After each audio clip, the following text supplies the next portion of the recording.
They can't hear us. Yes, they can. Hello, we're back. The sound is definitely working. I'm 100% sure, probably. We are back. We are ready for some action. We are in the midst of Hartwell, and we are just after finishing our fight. So let's have a quick look. We have joining us today Mr. Richard as Slate, Mr. Keen as Dash, Mr. Rory as Eos, and Mr. Busy as Hatsu. Busy, my friend, you're on recap, I hope. Take it away. Otto-san, it has been a while since I wrote you a report. We've went further into the lands of the volcano. We encountered a city that is not very, what can I say, friendly towards people that are not their likes. We managed to help some people to get up on their feet again, as you teach me. We went further on to fulfill our mission. We met the Lunakin, which is a folk of very, very interesting people. Have you ever heard of them before? Because their leaders seem to know Saiga no Toshi somehow well. We had a great hunt where I encountered a creature that I've never seen before. Something like a corruption. Definitely not making any quotes to a game that recently came out. We managed to behead it, and we will continue to move on. What Remington gave us as a mission. Still try to find clues where it went. But I think that might be a task to do in the school holidays. Ayame is still with me. She's doing really good. Boreala's fine, as Remington promised me. I hope you're good. Mama's good. You'll hear from me soon. Hatsu. Nice. Right on beat as well, which is very poignant. What a coincidence. What a coincidence. What a coincidence. Coincidence? This week, we catch up a little bit on something that was missed from last week. So while the gang are out there meeting badgers and fighting monsters, I'm going to join Dash. You are in Hartwell. You are in their home, their abode. And you are with Lissa and Ayami. What do you want to do? Well, I'd like to look around. These halls, when we arrived, you described them kind of as Vikingish. Was that kind of correct? Yeah. So Nordic, kind of like old school Nordic. Like you're in a big hall, like a. Damn it, Ryan said the right word last time and I've forgotten what it is now. But yeah, like that old kind of Viking vibe. Yeah. So the aesthetic here, I presume it's very simple. It's not. What do you call simple? Relative to the grand halls of Palperoth, from what Dash would know, this is, I presume, the polar opposite. I presume it's not like gilded halls. It's not like lined with gold and marble statues or anything like that. I'm imagining like carvings in the wall, maybe little bits of metal fabrication here and there just to accentuate certain features, but yeah, relatively humble, I guess is the right word. Yeah, it's mostly like they use every part of the buffalo kind of thing. So if they cut down a tree, they use all of it. If they cut down, if they go through in the wilderness and they kill something to eat it, they harvest and use all of it. So there are antlers around the place. There are things that are made and crafted, and it's very physical in nature. Everything here is made by probably the hands of the people who are literally in here. That is very important to them, and it's very clear that that's important to them. Waste not, want not, right? Yeah, wonderful. So yeah, I'll probably just initially, at least, kind of akin to someone who's in a museum full of things they've not seen before. It's not quite sure the meaning of things, not quite sure of kind of protocols, but just, you know, hands to himself, just kind of behind the back, just walking around and observing, looking at the different things and trying to discern what they might mean. If Lissa and Ayami are there as well, I'd, you know, invite them just to join me in just the kind of, I suppose, kind of quiet contemplation of the halls that we're in, and kind of give them the respect that Dash thinks they deserve. It's fair enough. Yeah, absolutely.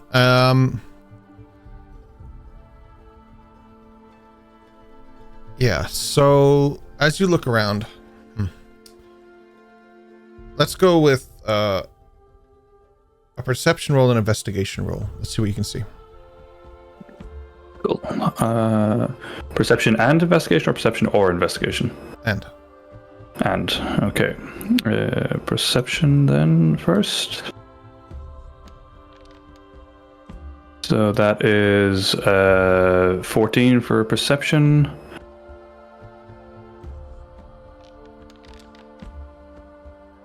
And 11 for investigation.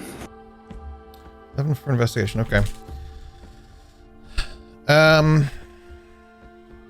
first thing you find is that the place is well adorned, as you said, and it's something that comes from a labor of love. Generations have built this up.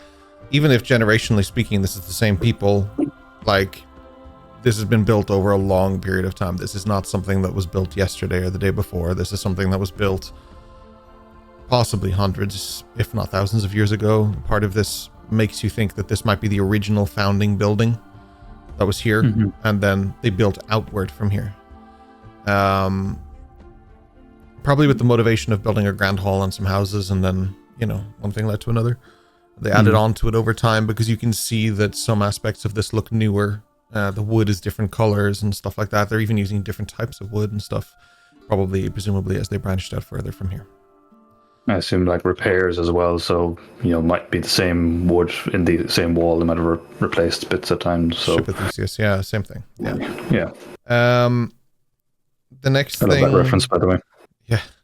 Thank you, Marvel, for making me slightly smarter. Yeah, no, it's that's exactly it though. It is that premise that things, when they're repaired, they're also repaired by hand and with care and with love and that kind of thing. You don't find anything out of the ordinary other than, like, again, last week we explained a good bit of it, of just, there's carvings on the wall that seem to depict different things, which I'll skip going over this week, but if you do need to know, I can send you just a quick message or a recap or whatever. Yeah. But the carvings mostly continue on that trend of just telling a lineage story, some sort of lineage story. A lot of it doesn't really make sense to you anyway, so that's the only reason I'm not pushing it so hard. The person who would have realized that has already made those connections, which was Slate last week.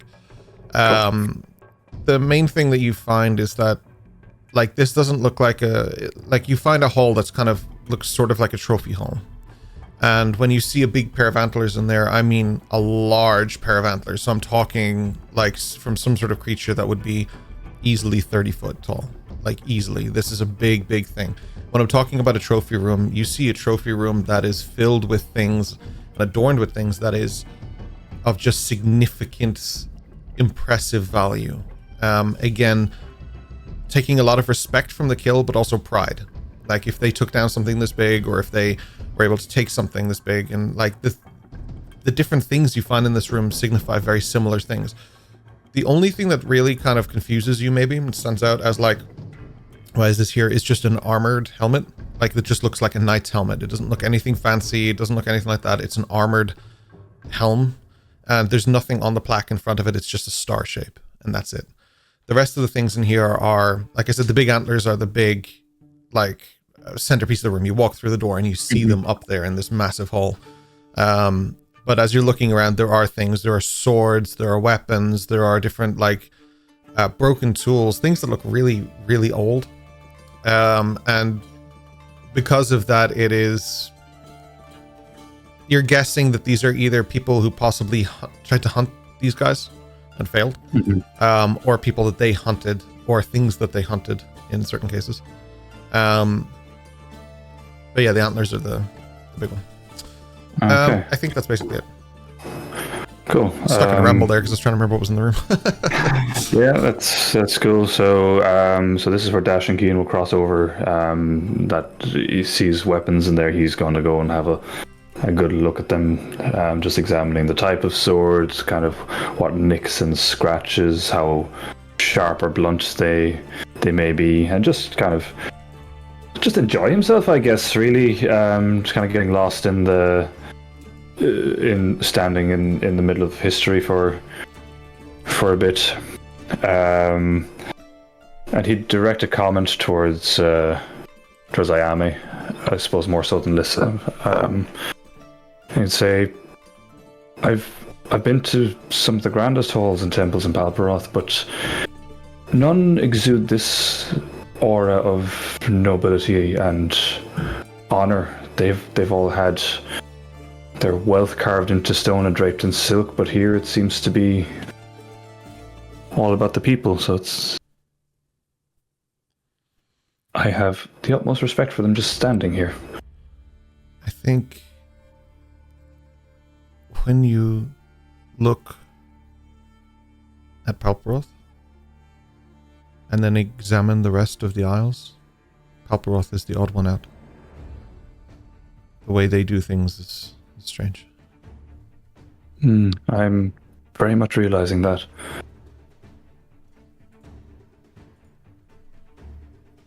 And he'll just kind of go back to his wandering again, and maybe just take Lissa's hand as well, just as they kind of walk around and have a nice moment, I guess. Yeah. At some point you hear a door kick open in the hall, and you sort of instinctively well, actually, you tell me, what do you want to do? Do you want to approach it, or do you want to be hidden? I'd approach it. It's one of the as you enter the Great Hall, it's one of the werewolves that are usually here, the lycanthrope. One of the older ones. He comes in and he sits down, and he appears to be incredibly frustrated. He has a cup in front of him, and he just bats it away, and it slams against the wall. When it hits the wall, it crumples against the wall and actually dents the wood as well. Like clear frustration. Okay. Do I meet their eye? They don't seem too bothered that you're here, but there's no way that they don't know that you are. Does that make sense? Yes, that makes sense. What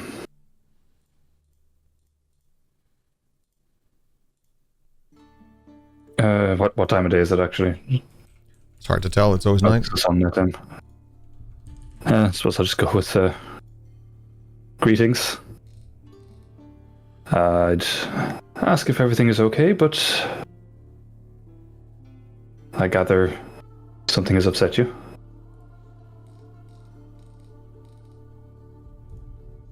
There's a distinct growl from them. And then they're not even, like, their back is to you, and they just slam their fist down, and the plate that's there just shatters. They just, yeah. They're very worked up.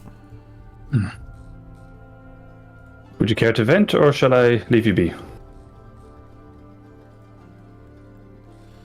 There's a moment of just...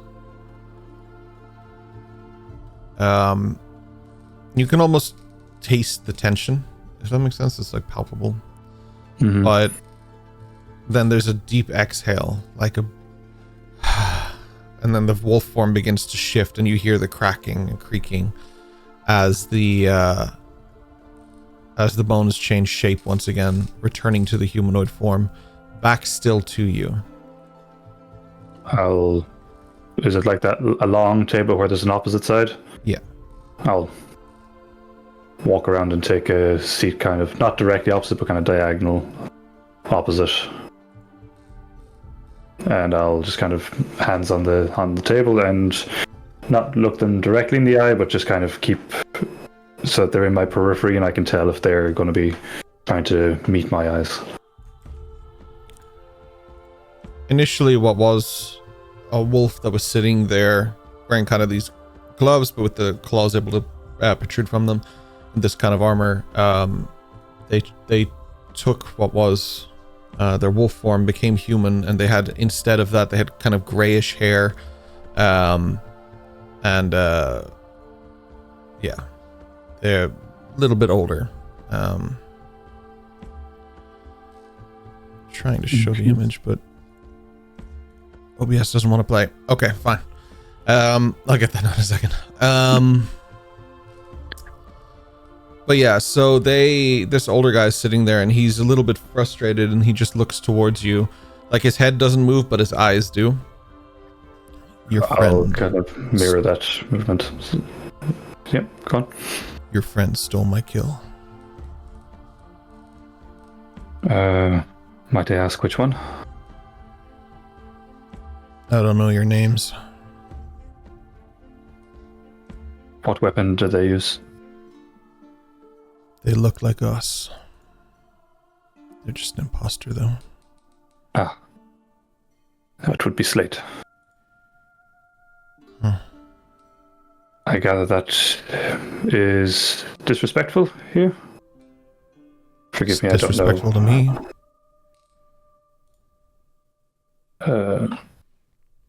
In many cases, I would offer apologies on his behalf, but I don't like to speak for my colleagues. What, if I may ask, was the kill? Dear. Dear.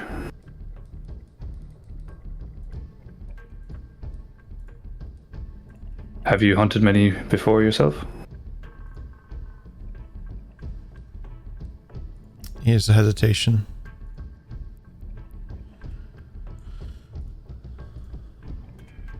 Why do you want to know? I'm trying to gauge if this was a significant deer or kind of a... It was my contribution.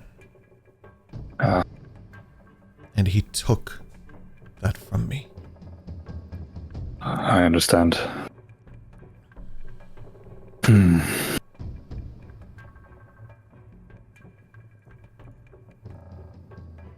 See, I feel he should have got to know how things work before engaging in a hunt with yourselves. Yeah, he fucking should.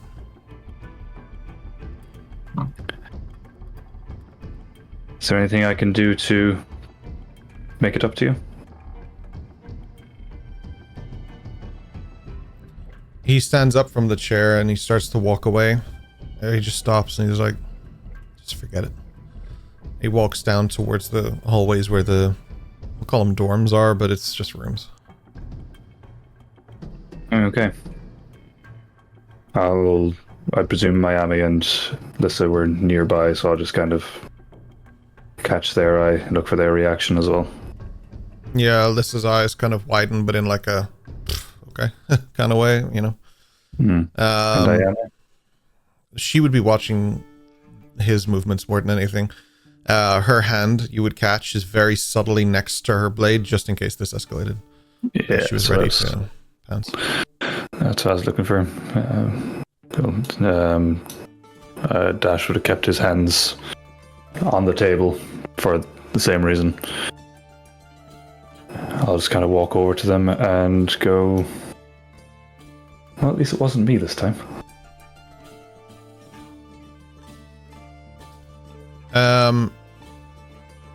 Lissa just walks over and looks at the exposed chair and just sort of turns it and sits down in it and leans on the front. So what are we going to take? We're not taking anything from here. What? There's one guy and he doesn't even really care. Yes, one guy that would tell the others. And how long do you think we could survive out here trying to escape from them once they found out that we disrespected them? We just have to be faster than the others. Do you think we are? I know I am. Not a thing. I do have some ideas to discuss with you and Adriana when we get back to the school, though. That'll make up for this. Speaking of, when are we going back? It's a little bit... I'm growing tired of being cold. I assume within days, if not just hours. Right. I could hope. We have the stone, so once we get the elixir, we're out of here. Who has the stone? I think Adriana has it. How much do you think it's worth? One of them. A free key to the school? Give this to anybody. I could sell that to... Could be an exceptional price. We go for a little walk. We sell a stone. I would assume Remington has fail-safes in place for that. So for YouTube, thank you so much for your patience there. Sorry about that. We disrupted our moments. I apologize. We had some tech issues on the side. We are back. We have Ryan. Is that everything? We're recapped? Good. We're recapped? Yeah, we were discussing vaults. We're discussing Dash vaults. is apparently poor. Yes, I can't believe you're the P word. That's a bit strange. You never told me. I'm not. I literally have a pocket full of gold. Are you a I'm peasant? not. I mean, by any definition in Balbroth, absolutely. Oh my. You knew that. Well, not to this extent. Like, you have... Your mother's a well-respected seamstress, I thought. In our circles, yes, but it's not like she makes the king's fucking cloak. Well, maybe, and we don't know. No, he wouldn't come to our district for a fucking cloak, would he? I really don't know much about him, to be honest with you. Anyway, all I'm taking away from this is I need a fucking vault, so... How do you give not me the have a details vault? of your vault guy. Because I don't have a vault guy. I stole my vault. How'd you steal a vault? Yeah, you have your ways. You organize things.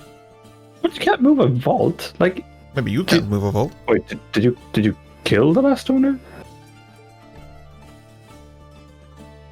What's that noise outside? I need a vault guy. I'm going to ask Adriana. She'll have a vault guy. I think Adriana's vault guy is probably not the person you'd want to ask.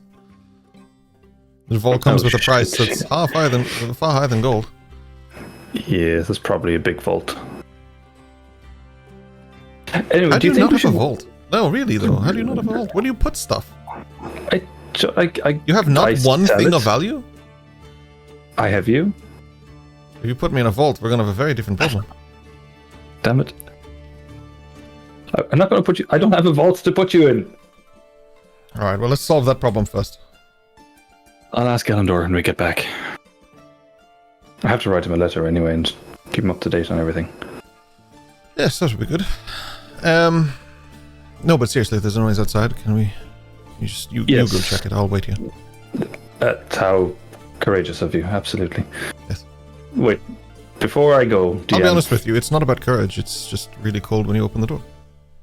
Fair. Before I go exiting, do I smell any fucking smoke? Because last time, I go charging in anywhere, it's been fire, so... No smoke, no fire. Okay, cool. No smoke without fire? Yes. Okay, then I'll go dashing through the snow, I guess. Hey, Ami, did you know he doesn't have a vault? I really thought he would have had a vault. As you leave, they're just having this discussion. Yeah, so you dashing through the snow on a one-horse open dash. Okay, Punk Hunter, please. Oh yeah, that's the pun. I forgot we even had that thing. It's been a while, I had to bring it back. One horse opened dash? One horse That's opened a dash. bit fucking different He show. He knows what he did. Hey, no kink shaming. I think we could arrange that, to be fair, Ryan. We could get the horse to open dash. Ducky and dash. Dash and duck. This is the cop drama we've wanted our whole lives. Duck and go. Dash and go, yeah. So you head out, and as you do, you hear the group coming back. You see Slate holding this big thing of dirt, and yeah. Hi all. Slate, you're in trouble. For what? You stole some old guy's kill. Apparently, he's quite pissed off. Not his I kill until can't it's dead. steal something that wasn't his. I got it first. That's not how he sees it. I don't know. I wasn't there. I'm just giving you fair warning that he was not happy. I was told that I'd be like a child. There'd be no contest, and they didn't care what I did. I could be in this form if I wanted. So I just showed them I am more capable than they thought. He referred to you as an imposter, I think. Well, I mean, I yeah, don't know. clearly I'm not one of them. Well, just change it back into myself. Obviously. You know, clearly. Yeah. But we were told to get a deer. We were there to help the pack. I did what I was asked to do. I got one. I handed it over to the pack. What else do you want me to do? Oh, that sounds perfectly reasonable to me. I'm just giving you a heads up that at least one person didn't find it reasonable. Yeah, he felt that you should learn how things work before dealing. Yeah, I did. They said, go get the deer, so I got the deer. That's how it works. So sounds good to me. I mean, meat is meat. You know, if we're out hunting and you kill it, I'm just like, okay, good, it's dead. But I don't see the big deal, but, you know, different strokes, different folks and all that. How was the hunt? Successful, obviously.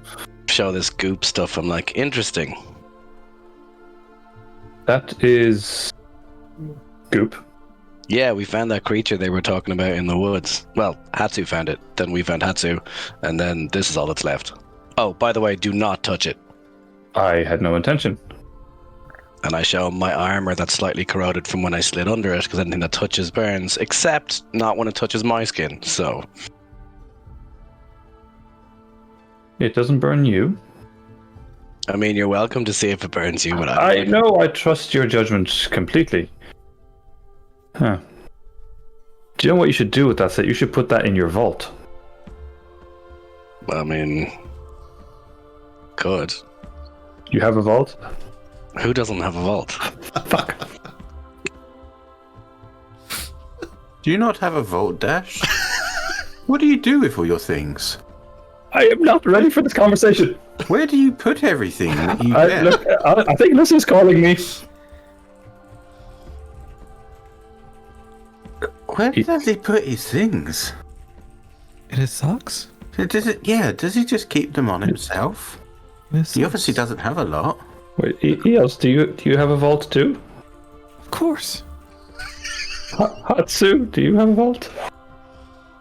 Oh, I don't have a vault my own, but... Oh, okay, see, so not oh, fuck's sake. Hatsu is far too humble to answer your question, Dash. No, I think it's a proven fact that it's fiscally irresponsible not to have one. Apparently it is. Coming from someone that likes to lift things, I'm surprised you don't better security of your own things. Why the fuck would I keep it in a place where it could be tracked and, you know, lead back to me? Do you know where my vault is? I think it's I haven't to spend the stuff anyway, right? Like trading? You know where my vault is. Yeah. No, to give it away for charity. Oh, that's nice. I like that. Yeah. If that's the case, when you're getting rid of your next whatever is valuable, I'll take it from my vault, no problem. I think, sure. Can someone give me the details of a vault guy? I think I need a vault guy. I don't think you have enough gold to pay the vault guy. You have to pay for the Need to get first, and when it shows up, then there's more payments. Well, I at least need to have the details so that I can get a quotation. They might have installment plans. Maybe. How old did you Baby's say first you were vault. again? Not old enough to have a vault, apparently. Apparently not. What have you been doing with your life? I don't know. And the Major just walks past and like, what the Welcome back, Okay. everyone. Wait. Is someone's life dedicated to a vault? I understand that. I don't know, Hatsu. It makes no sense why they're so obsessed with vaults. I don't know. Oh, we're telling everybody that you don't have a vault? Are We're you not just openly selling- telling people that you're poor? How does he not have a vault? I don't know, right? understand this, Lissa. It never occurred to me to even ask. I just assumed. I didn't realize he was a peasant. Seriously, where does he put his things? Yeah.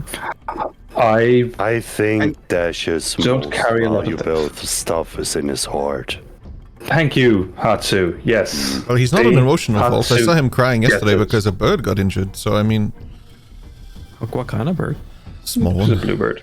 Bluebird. It looks so sad. It was a blue before or after the accident. I- Oh, How dare you. He's going to cry again. Oh my. So, do you guys want to tell us how your adventures were? Aside from the goop. Look, I saw a Slate badger. has goop. You saw a badger? I saw a badger. Did it snap your leg? No, No, your leg is fine. Oh yeah, it is. Yeah, they have been known to do that. They do. They're scary. Especially the ones that like Just honey. one more thing before you change the topic. Is it about your vault? The badger was this big. No, It's about your fault. I just want to know why you compare your success against what other people see as success. You were more unique like that.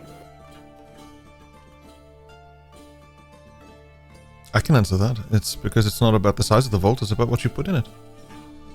He doesn't have. What you make He's got of no it, vault, that's so he's got it. nothing to put in it. Right, Joanna's right. Yeah, Yes, he's vaultless. his soul is empty. Did you put something in Lisa's vault? I Dash suppose. kind of yeah, I can take smirks some in stuff for this you. direction. That's, I mean, that's a different conversation. What do you mean? So the badger. Tell me about this badger.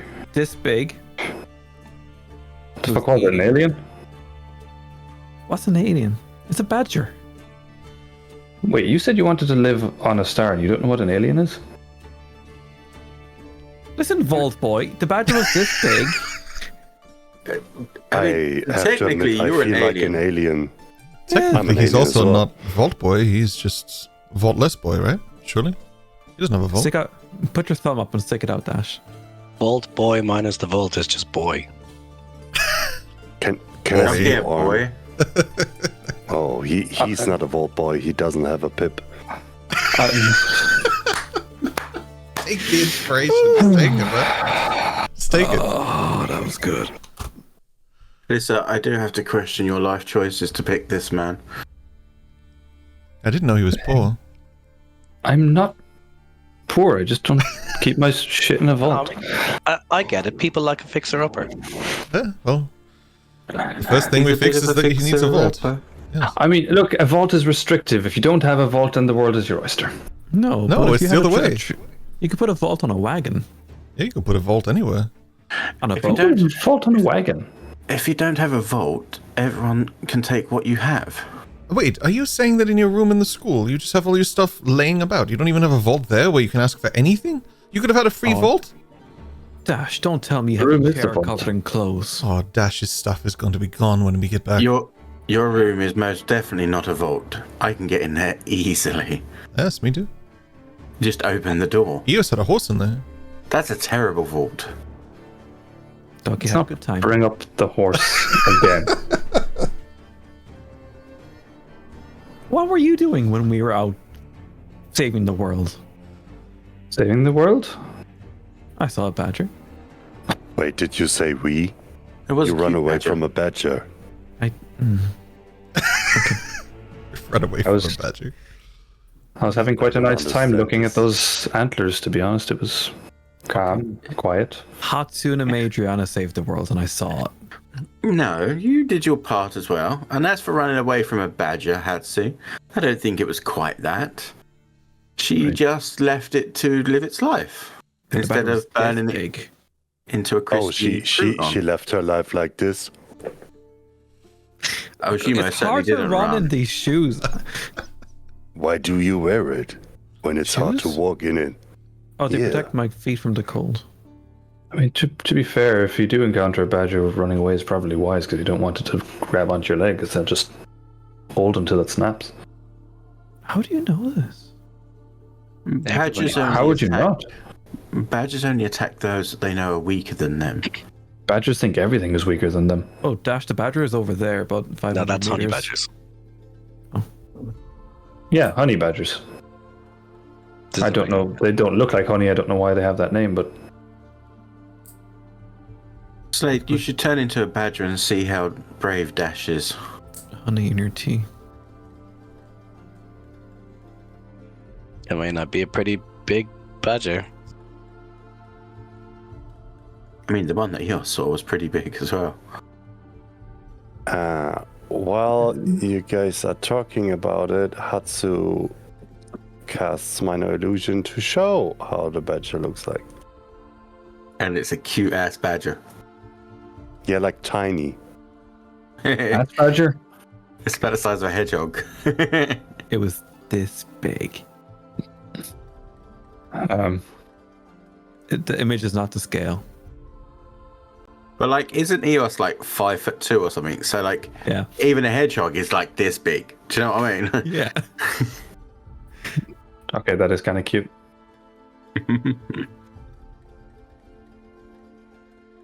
Yeah. So anyway, Are we? I think we have a job to do. Are we getting this elixir and going home, or do you guys have other plans?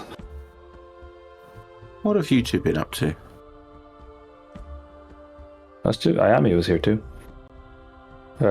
We had a look at the hall.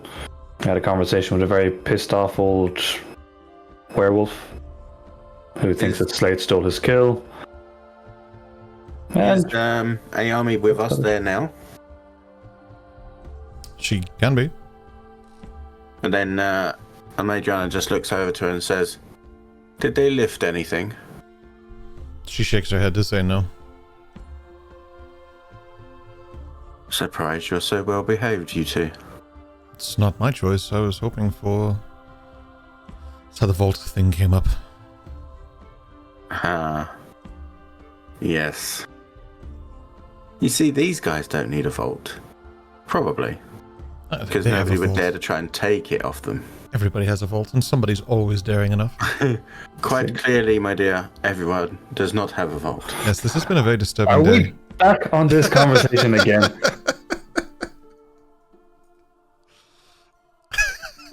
If someone gives me the details of a fucking vault guy, I can get a vault. Not here. Elendor has a surely. vault. Elendor has 6 vaults. I could probably rent one of those, and then I'll have a vault. Oh no, Problem they're solved. full. He's good at his job. I am like 80% of his job. Dash. Oh, I'm not sure. Dash, why would you rent a vault? Someone else would have the key. Well, Elendor's apparently, defense too. getting a vault installed is very expensive, so I have to start somewhere. Also, Elendor is my fence too. You're not 80% of his income. I'm at least half of it. There's like 5 more of us. Yes, but he also is my mentor, so he has to teach me, and you know I take up a lot of time. Well, what I did not mean to insult want myself like me? that. I can Nope. be your vault. Did you mean to say that he takes 80% of what you get, and that's the percentage? Is that what you meant to say? No, he takes 20%. I am the 80%. That's not what it sounded like. Well, that's what I meant. But if you're stealing Listen- things that are so small they don't even need a vault, I mean, it can't really be a lot that you're earning. Is it worth his time? Maybe he's just being generous and giving you gold for your garbage. Melissa, what is the We name had the of same your targets. That's Elendor. Elendor what? Thistleneck. Do I know that name? Or Uh, do I know that supposed name? First of all, to respond to Dash's noise, in no way, shape, or form is she keeping any secrets from Adriana. Second of all, you can make a history check. Well read on the noise. That's impressive. Good insight check. What is happening in Foundry, please?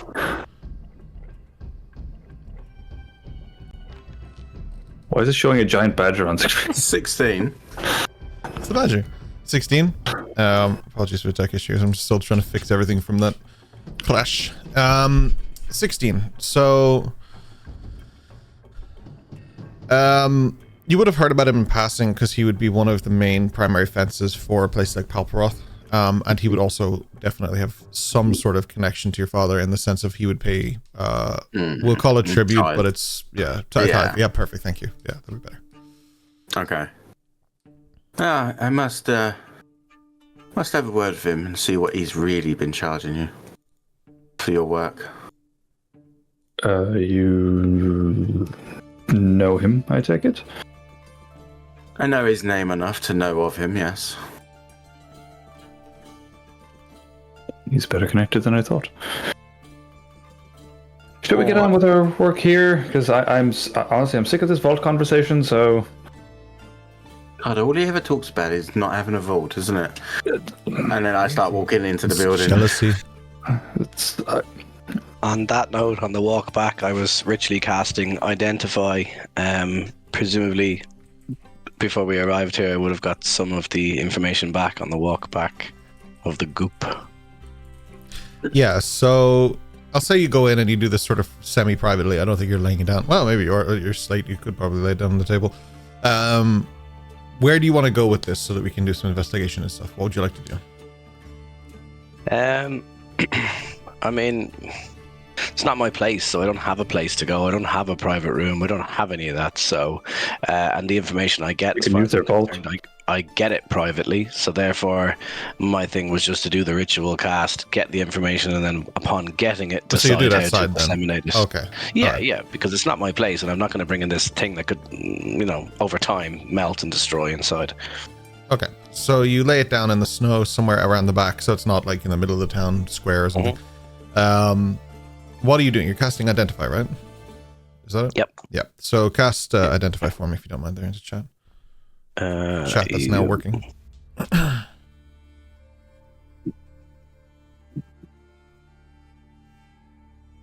funny how everything starts to work when I come back. I know, right? Slowly rebuilding OBS in the background, hoping it doesn't fall apart. Identify. So, alrighty.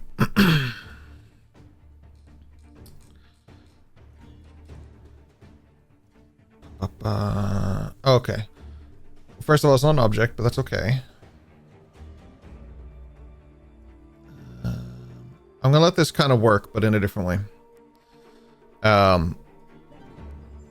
It's technically not an object, so... Right. Okay, I know what to do. Slate, you start to cast Identify. Now, when you ritually cast, can you describe that to me? What are you doing? What is your process? I think, it would make sense to, lay it down, sit down in this instance, touching it, obviously, because I can. And much like a meditative state, it's about processing the information that the spell's allowing me effectively and listening to the information as it's fed back to me so I can understand it and trying to just absorb, you know what I mean? So it would look much like meditation to anybody who was adjacent or nearby. Obviously with some verbal components, etc., because that's how it's done. So it would be obvious that's what I was doing. Is anyone... Or at least somewhat. Is anyone joining Slate? Well, that should be looking. Okay. I was going to say, if he was... I would argue Hatsu would keep an eye on the leftovers of the monster anyway. That narratively makes sense. So Sure. he would have an eye on Slate. Eos is focused on trying to find out where Wolver is. He's somewhere inside. Yeah. And I don't think it's not secret that I'm doing it, so it's not like anybody in the party I'm trying to hide what I'm doing or from anyone. So everyone is aware. I'm trying to understand the makeup of what it is and how it doesn't burn me and, all that. Okay. I'm close enough that if this thing decided to start attaching itself to Slate as Hatsu had described it tried to do to him, that I could interject. So take that as close as you want to be. Okay.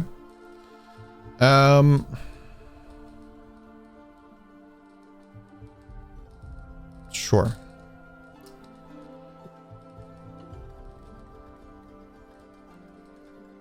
All right. So you're casting Identify. So I'm just reading about it here. So for Richard above table, Identify fails. It doesn't do anything for this because it's an object, but for Slate, something else instead happens. Whether or not Slate chooses to believe this is through Identify or not is up to you. You slowly start to meditate and you keep your hands above this, trying to take in this sort of understanding of what this substance is, and you do what you normally do to cast the spell. You feel almost a heat from your fingers as you're casting magic, but what Slate doesn't realize is that heat isn't caused by the spell itself, it's actually caused by the substance beneath your hands. And what any of the rest of you begin to see is the substance slowly start to seep towards his hands until it starts to move within his own flesh. Amalgamation, melding between one.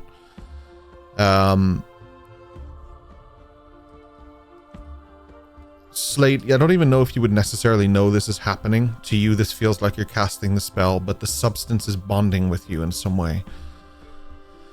And the first thing that begins to happen is that there are flashes. The flashes begin as a process of almost like lightning in the sky. For a split second, what is your eyes closed, you see black, you just see white for a moment. You see it again, and then it starts to come from different areas around you until suddenly it's only on your left. You hear the storm outside crashing. You hear the thunder, you hear the ocean. The rain begins to beat down. And as it does, you open your eyes and you're not sitting with the group. You're in a cold room.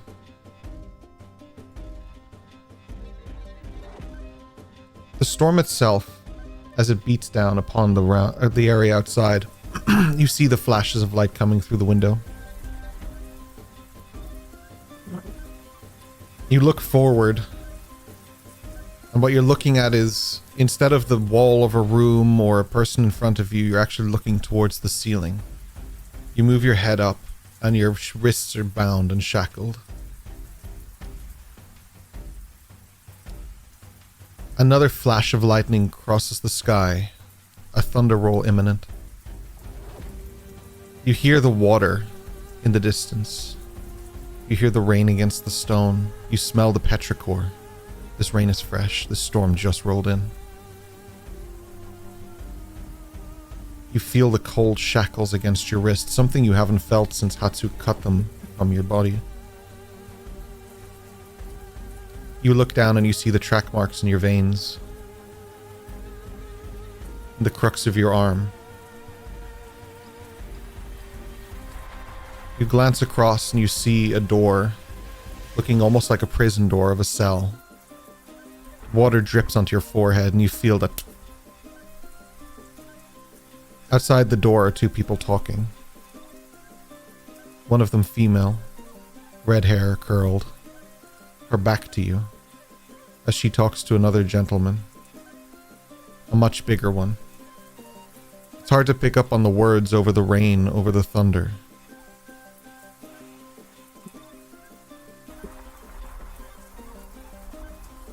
You just hear the gentleman.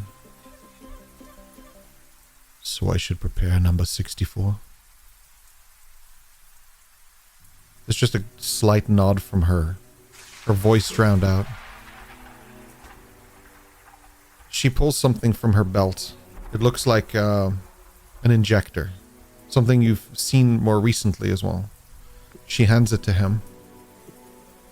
She pulls a vial from a small container, a pouch at her side, and she hands it to him, and he removes the old one and discards it and puts a new one in. Smoke comes out. The vial itself is black and gray. You hear as he walks down the corridor, you hear his heavy feet just doof, doof, doof, reverbing against the walls. She looks back towards you. My perfect little specimen. She taps on the iron bar, and that cold thing makes your eyes jolt open. The rain quickly stops. As you're back in the snow, the moonlight above you. In front of you is a patch of dirt. There is no substance remaining upon it. The rest of you watched as Slate consumed and merged with the remains of this creature.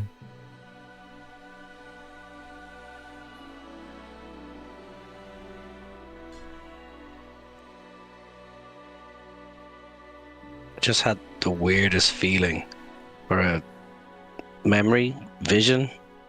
I don't know what it was. How did Where's the you goo? do that?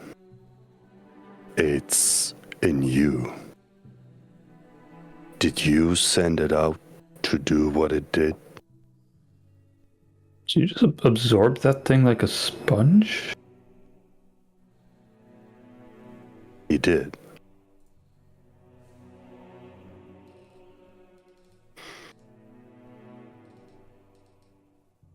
Do you feel okay?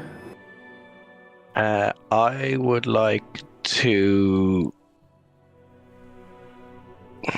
see if I believe the guys, because from my perspective, I had a meditation, and now they're saying there's goo inside me. I have no evidence of this. It's not that I don't necessarily believe them as in they're untrustworthy, but it's whether or not I want to believe it. So I want to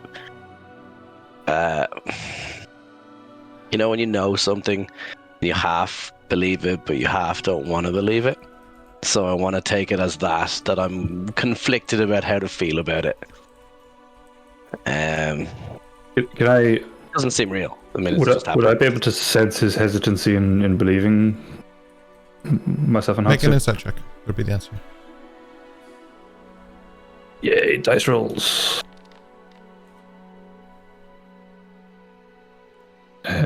Roll, damn you. 13. 13. Did it roll? So it's just I did 13 there. You can just scroll down and chat. So Yeah, it's not showing up for me weirdly, but that's okay, fine. you did get a 13. So Oh, no, wait, it's delayed. Now it's rolling. nice. Weird.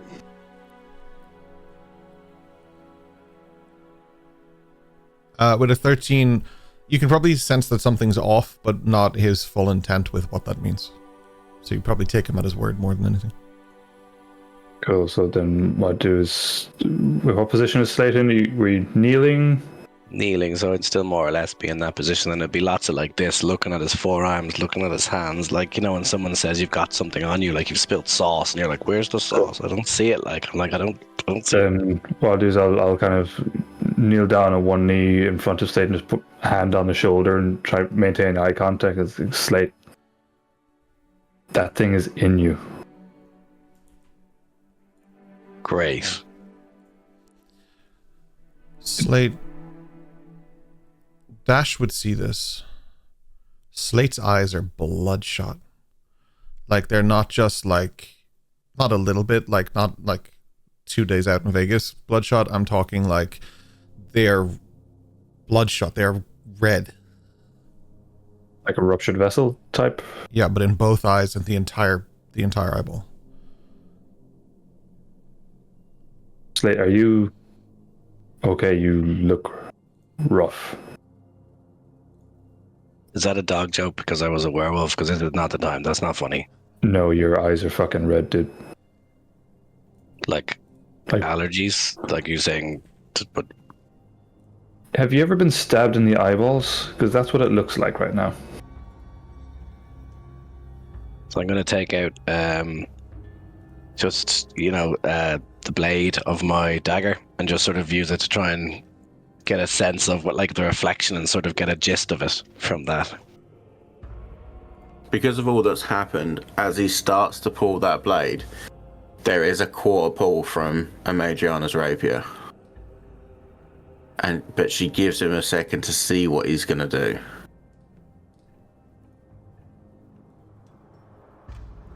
Based on my memories that I know of and all of the experiences of Harrow, the Injector, sort of my backstory and all that type of stuff, and obviously the recent versions with Harrow and so on, and what I've just been told about the ooze and learning that we're connected, and now knowing that it's in me, and now that my eyes are red, would I be able to sort of like a self-diagnostic, would I have any additional understanding of what might be happening or what it might be? I guess I'm looking for a mixture of, can I remember it / do I know what it might be doing? Actually, Have I seen anything like it before? Do I know anything physiologically? there's a question Dash was going to Dash was going to ask that might actually lead into that. So he would ask you, did Harrow put that shit in you before?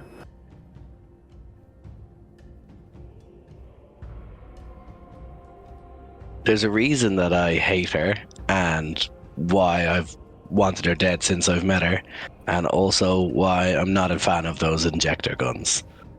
And as the Lunarkin have shared, I didn't know if I had this and I was born with it because I could never remember, but I knew I had been injected, but what exactly it was and what it did, I still don't know.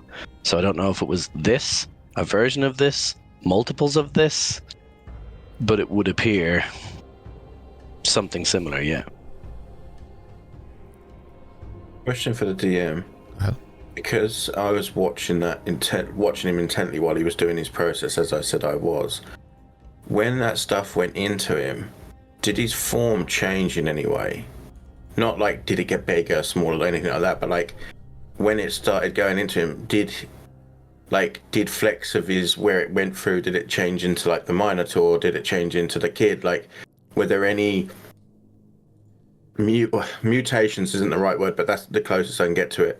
Was there any mutations that just automatically got affected because of it entering him? Like a ripple, like drops being dropped in water. Yeah. I'll go one further. The changes are only happening now as you stare at him. The skin around his eyes begins to weld shut and close completely until he has no eyes whatsoever across his face.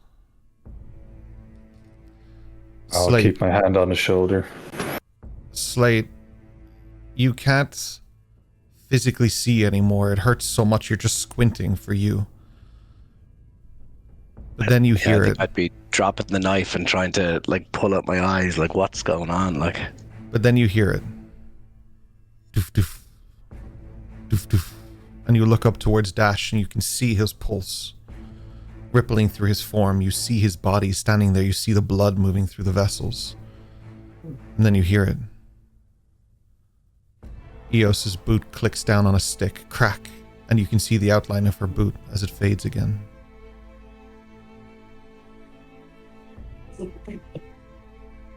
I'd be hyper reactive all of a sudden, like jumping, moving, the slightest sound, real twitchy, really like tweaking, really sensory overload, I think.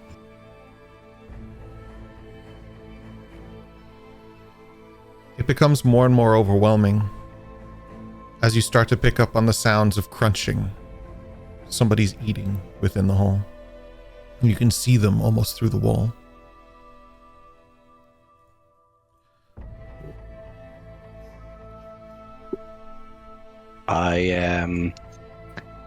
You know those videos you see of people who can't see color and then they get those glasses for the first time? I think it'd be a lot of that, just all of a sudden looking at different things and taking it like, what, how do I, and that doesn't, and what does this, and kind of looking around and everything just being bombarding. As whoever speaks next begins to talk to you, you can almost see the words coming from their mouth. You can see the ripple in the air of them speaking. You can see the shape of their face begin to form as the sound moves across it. I feel like I'd definitely be trying to cover my ears to try and dampen it, or quiet it, you know, something closer to what I'd be used to, trying to make it more bearable. And I don't think I'd have the right mind to be able to explain to everyone what's happening, because it just came on all of a sudden and it would be so overwhelming. I don't think I'd be able to articulate what I'm feeling, what I'm seeing, and how rapidly it's happening. It would just be lots of incoherent babble, screaming, pointing, holding ears. Can I knock him out? Not again. But like, I'm not trying to kill him. I literally back of the head, fucking, with the pommel of my sword. All that talk is Dash should be taking out his face covering, just kind of wrapping it around Slate's face, just to try and help. Just instinctively, kind of just try to wrap that around. The pommel to get it ready, and then you see Dash sort of trying to do something here, and you're worried that you would actually clock Dash as well because he's just on top of Slate. Would you be worried about that? Really? Would I really worry? You'd be conscious of that. Slate, can you hear us? It's really loud. It would just be. It would just be like too loud, too loud, too loud. Just holding his ears, just absolutely screaming like too loud, too loud, too loud, too loud. As he starts to scream, then in that case, I'm gonna go and grab him and literally drag him away from the fucking village with supersonic hearing wolves. And he's screaming like a motherfucker. So I'm gonna just literally start dragging him away. No worries. I shall help. And I'll whisper, "We got you." Every movement, every stick crackling beneath you, every breeze through the leaves in the trees, every sound of crunch beneath your allies' feet. You see it, you hear it, you understand it. It hurts. Is it? It's still quite snowy here, isn't it? Yeah. Yeah. Midriana, lay him down and pile some snow around his ears. Leave enough room to breathe. When you start to do that, you realize as he moves his hands away from his ears, they're not there anymore. What the Okay, where his ears should be. Still doing it to try and compact the sound around his head. Mm-hmm.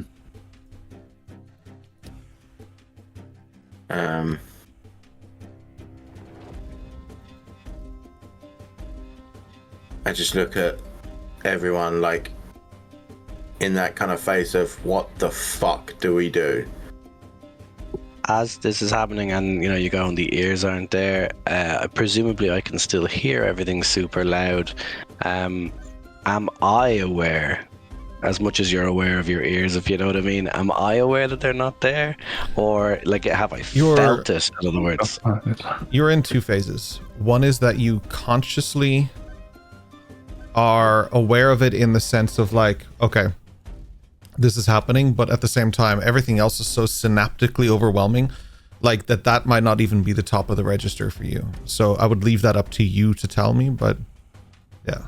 I feel like, the more it would continue, I mean, we know that loud noises, just like no sleep, is a form of psychological torture. If it was so loud and so consistent and so abrupt, even the act of being dragged away, if I'm hearing sticks breaking, well, then I'm hearing crunching of snow and digging for packing and all of these things, I think I would just be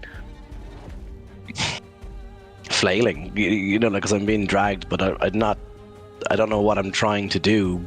I'm trying to make it stop. I'm trying to cover my ears, I'm trying to push people off, I'm trying to run away, I'm trying to duck down, I'm trying to do everything at once and achieving nothing. I feel like just be totally overwhelmed, all of the senses, and I don't think a sudden change like that you'd be able to cope with, having lived a particular way for so long and then having that happen so quickly. I don't know how you would cope with that, because the physical act of moving or running creates more noise, it makes it worse. So I think it would lead to the fetal position, and trying to be as quiet as possible. So like the quietest sobbing, because it would be so loud. Yeah, buddy. Yep. With the shenanigans going on as Theos was walking towards the meat hall, whatever it is, would she have been aware of what was going on with Slate? It's up to you. Okay. Yeah. She's going to turn around and kind of make her way back to the shenanigans. And she's going to simply ask Dash, what has happened? He is hypersensitive to every single sound right now. Even a whisper sounds like a scream. Is his mouth still visible? His mouth is visible, yeah. Still visible. Okay. Can you do anything to help? Hatsu? What do you think? I think the substance that changed, obviously a human, is somehow connected to his modifications. They seem to interact. Maybe he gets an upgrade or a downgrade. I'm not sure. But I'm also not sure if he's conscious or if something is taking over. He's conscious at his Slate. He's just very overwhelmed. The running theory is that well, he reacts to his name. It's a safe assumption at the moment until we have all is Slate his the information. That's the only name I've known him. Running theory, Eos, is that Harrow injected him with some version of that fucking goop way back when, and now he's getting an overload. I don't know how magic works. Can you just silence everything around him? I don't think it's magic. With what Eos said, that kind of triggers something to Madriana, and she says to Slate, like super, super whispered, "Trust me." And she grabs one of the arrows out of her quiver and puts it between his teeth. One like to act as yeah. One to act as like he can like bite down, like because of the sound, the pain and stuff, but also so it doesn't actually close his mouth, because right now that is the worry. Oh yeah, man. Okay. He is going to send a message to Xenoslate, wherever he is, and she's simply going to ask, "Are you still there?" in the message. You would hear that, Slate, yeah, for sure.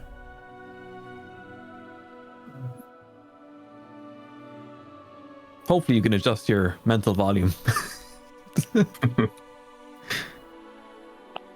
I think my internal monologue would be the same as my external, which would just be a screaming of yes, because everything else is still happening. People are still talking around me. People are taking arrows out, putting them in my mouth. Snow is crunching. Stuff is still happening. So, it would still be that sensory bombardment.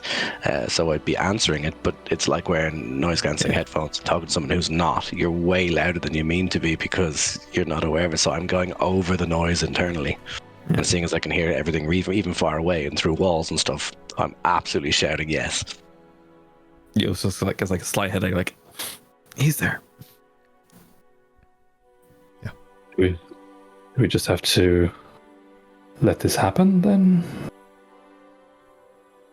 Well, what did he do? Like, I was walking over there. What? He touched the goop. He was. I don't know. If it's something like an armor or like a very tight suit, I might be able to cut it, but I don't know how deep the suit goes.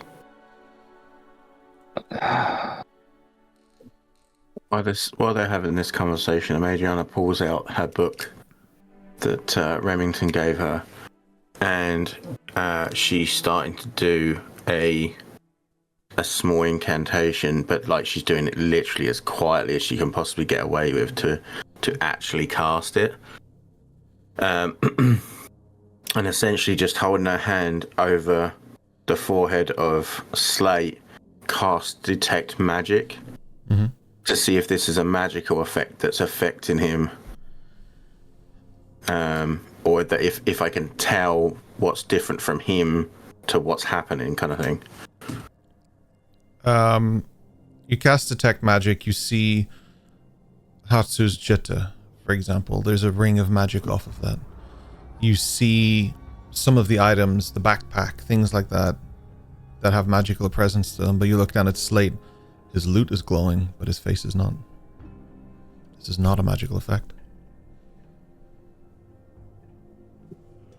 Close the book, not thinking about how loud it is, and when you do that thing, it like echoes almost through Slate's head. Like the migraine is fierce, and you can see it because the veins are pulsing and throbbing on the side of his head. Like this is pain. This isn't magical, and like she's whispering to all of you at this point. Okay. Dash is going to kind of do this thing where, well, if you've had a screaming toddler, you'll know.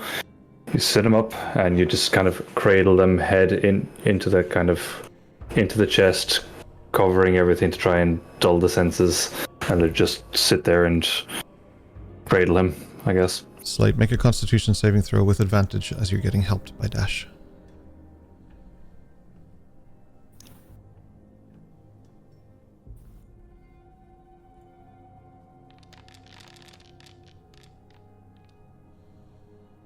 Also, I'll just point out Richard's nodding was far too knowing when I said if you've had a screaming toddler. What'd she get there? 19? 19. And I That's think right. how I would be going into that is, again, the nodding was like a toddler, because your heartbeat is so loud, it'd be trying to push off your chest, but also going with it, trying to fight it, going with it, that type of... With a 19, you suddenly begin to hone in and focus on the sounds. Like, okay, I hear crunching, but that's Eos's shoe against the stick. I understand that. I can see Eos. That's fine. I can hear very loud something pulling against me. It's the heartbeat of Dash. You feel that pulse through him. You understand that. You isolate that sound. You know what that is. You hear Madriana just instinctively thumbing the pages of her book, very lightly, very gently, but it's enough to pick up a sense. Something is moving. You're picking up on it. You have no idea where Hatsu is.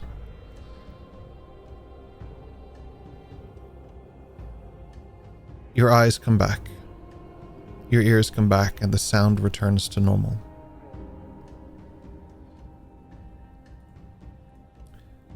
You think you have the ability to recreate this, Slate. Not just recreate it, but once a day. You will be able to, from this point forward, alter your senses to the vibrations of the earth itself. You gain tremor sense within a range of 30 feet for 1 minute, once a day. And during this time, you can detect and pinpoint the location of creatures and objects in contact with the same surface as you, even if invisible or obscured, so long as they are making a noise. That is the contingency. You get 1 minute of that a day. And I want to specify that this is not long rest dependent. This is once per day. Lucky you. Nice. As an FYI, if he was... Is he able now to called Slenham? What are you saying, Ryan? Sorry. hear- Go and get him. If he was able to hear Madriana's heartbeat, which he probably was, he would have understood that her heartbeat is incredibly slow. Sure. I thought you were going to say she doesn't have one.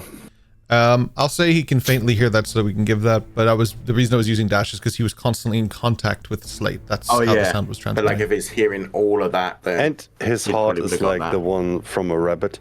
He has no calm whatsoever. No. Dash has good cardio. Come on, He's he climbs and he's shit. still He's got heated good over the vault cardio. conversation, so his heart rate is up. Exactly. Blood You pressure. can hear Dash's thoughts. Like, I can get a fucking vault if I want to get a vault. If you ever want to cast I need a that, vault. if you ever want to cast that Slate, it's on your spellcasting sheet. It's at the top above cantrips. It's once per day. Okay.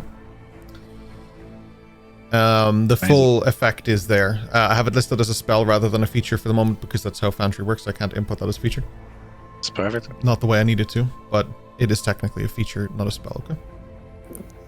Richard, you generally scared the bejesus out of me. I mean, I want to say thank you, but also not like this.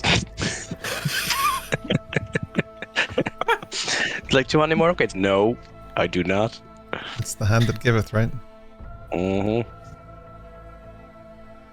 Oh, Slate, you appear to have grown a monkey paw. Oh, you all come pre-equipped with those. Don't worry. This was just his time. You know, when you drink too much or whatever, and you get to that point where, you think you're fine, and then all of a sudden you go, oh no, I've passed the point of no return, and then all of a sudden you get that like heavy breathing, and you know it's coming. And then after, you have like these sweats, and you're just like, I think that's the kind of way I would be right now, is just feeling thoroughly exhausted, dehydrated, headache, sweating, just everything in a heap. Yeah. And still being cradled by Dash, which is probably the worst of all.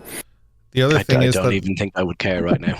no matter what appearance you took, no matter what form you had, at the moment you are Slate.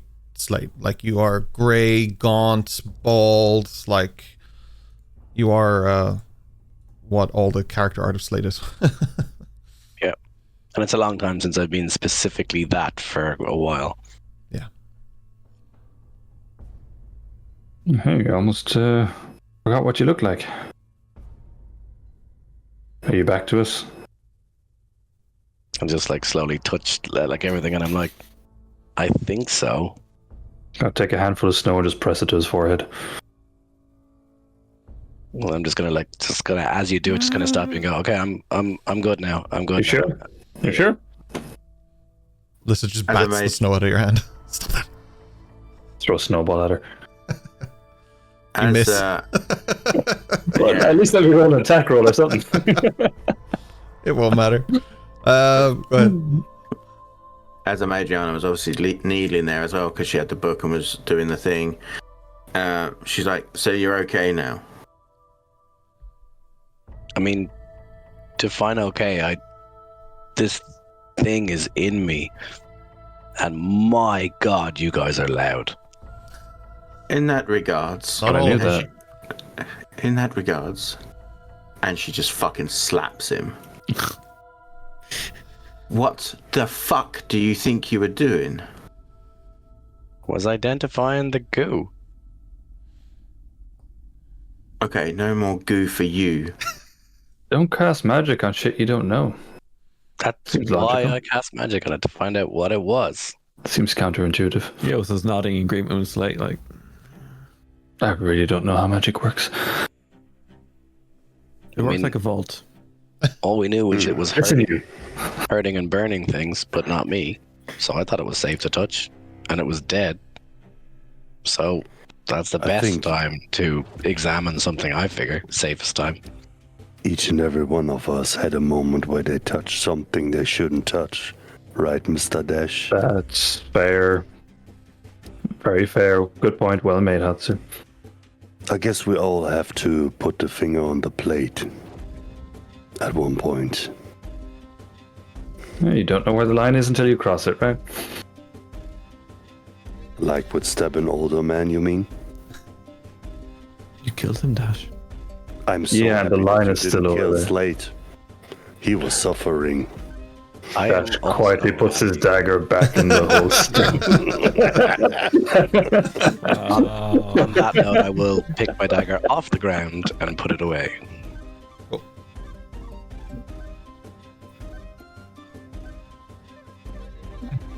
Never a dull moment with you lot. Well, we might finish our mission. Good idea. Where's our host? In the hall. As you look We've around, been there's there one the guy whole leaning time. against the wall, and he's like this, and it's the older gentleman that Slate fucked off earlier.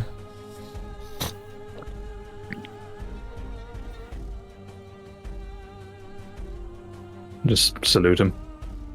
You okay there? Just nods and then moves off from the wall and heads back inside.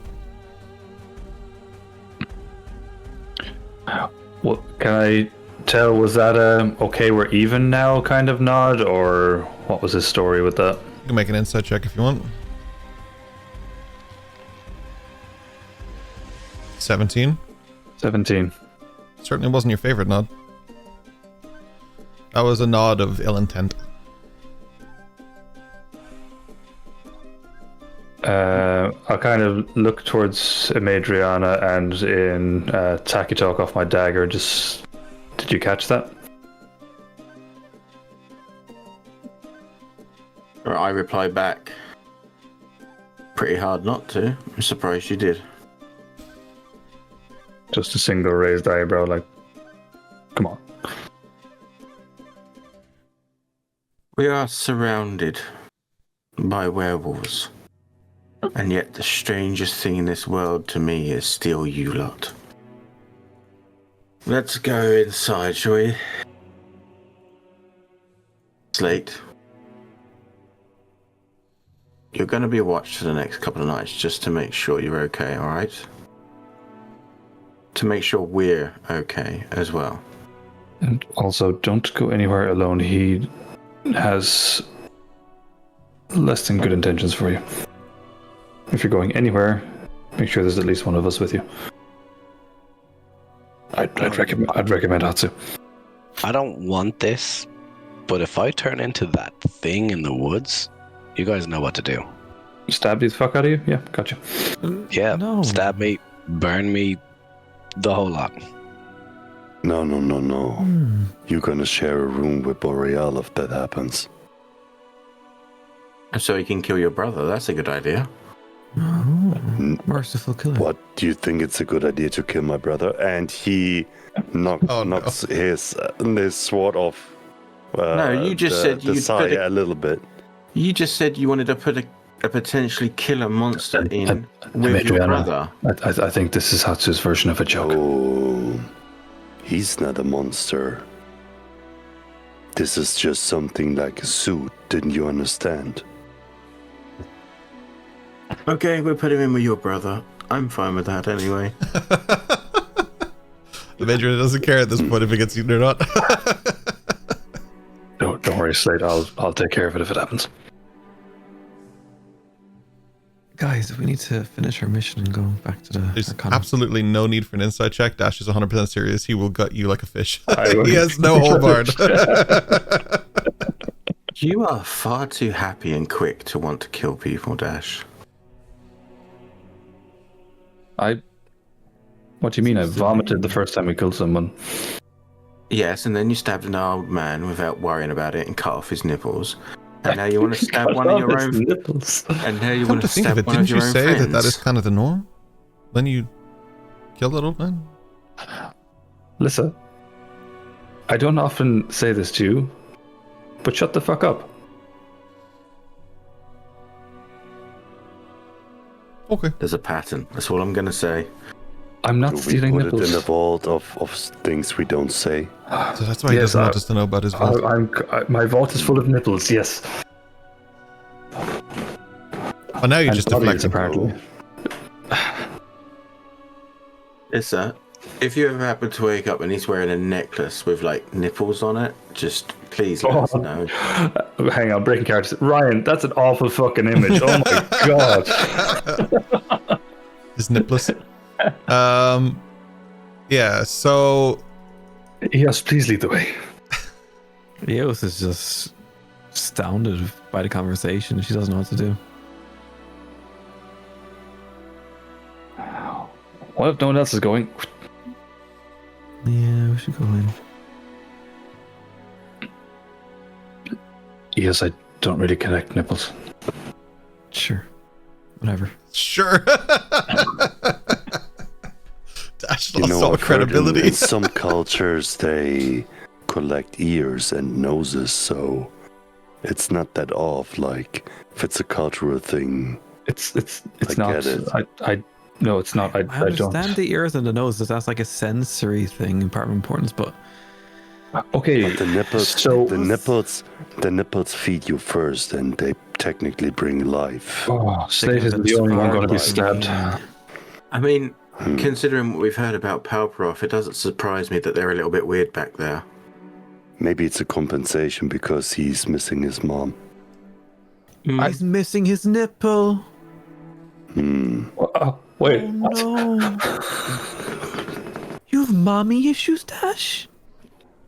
I think I read a study by Rigmund Troyd about that. Something to do with something similar to that. Was he the guy with Wait, the what? horse and the? No, that was Troy. You fuckers Wasn't have he to make a always character called Rigmund Troyd. Famous is psychologist that maybe was always high on People drugs. don't like Palparoth. These things always happen in Palparoth. Nipple Roth. You go Nipple back rock? in and they're all eating and The talking, nipple off. and some of them are preparing the deer.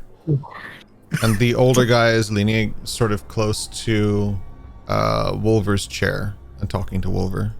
And both of their eyes just go to you as you walk in. All of us, or Yeah, your group, yeah.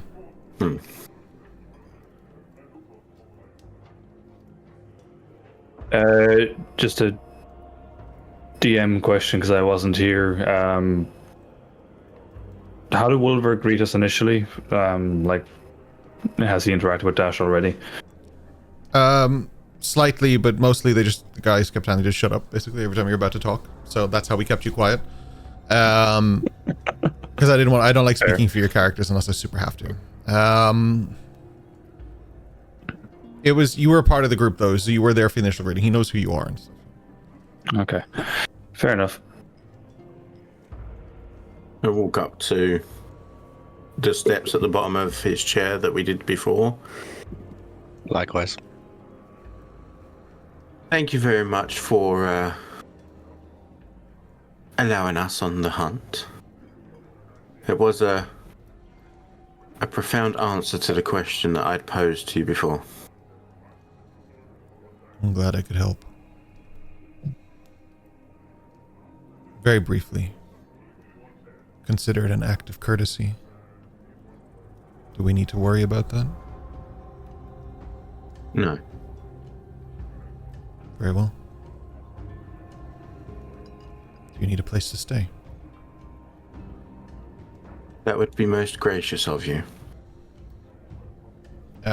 He lets out sort of like a low whistle from under his, just a quick lick under his breath.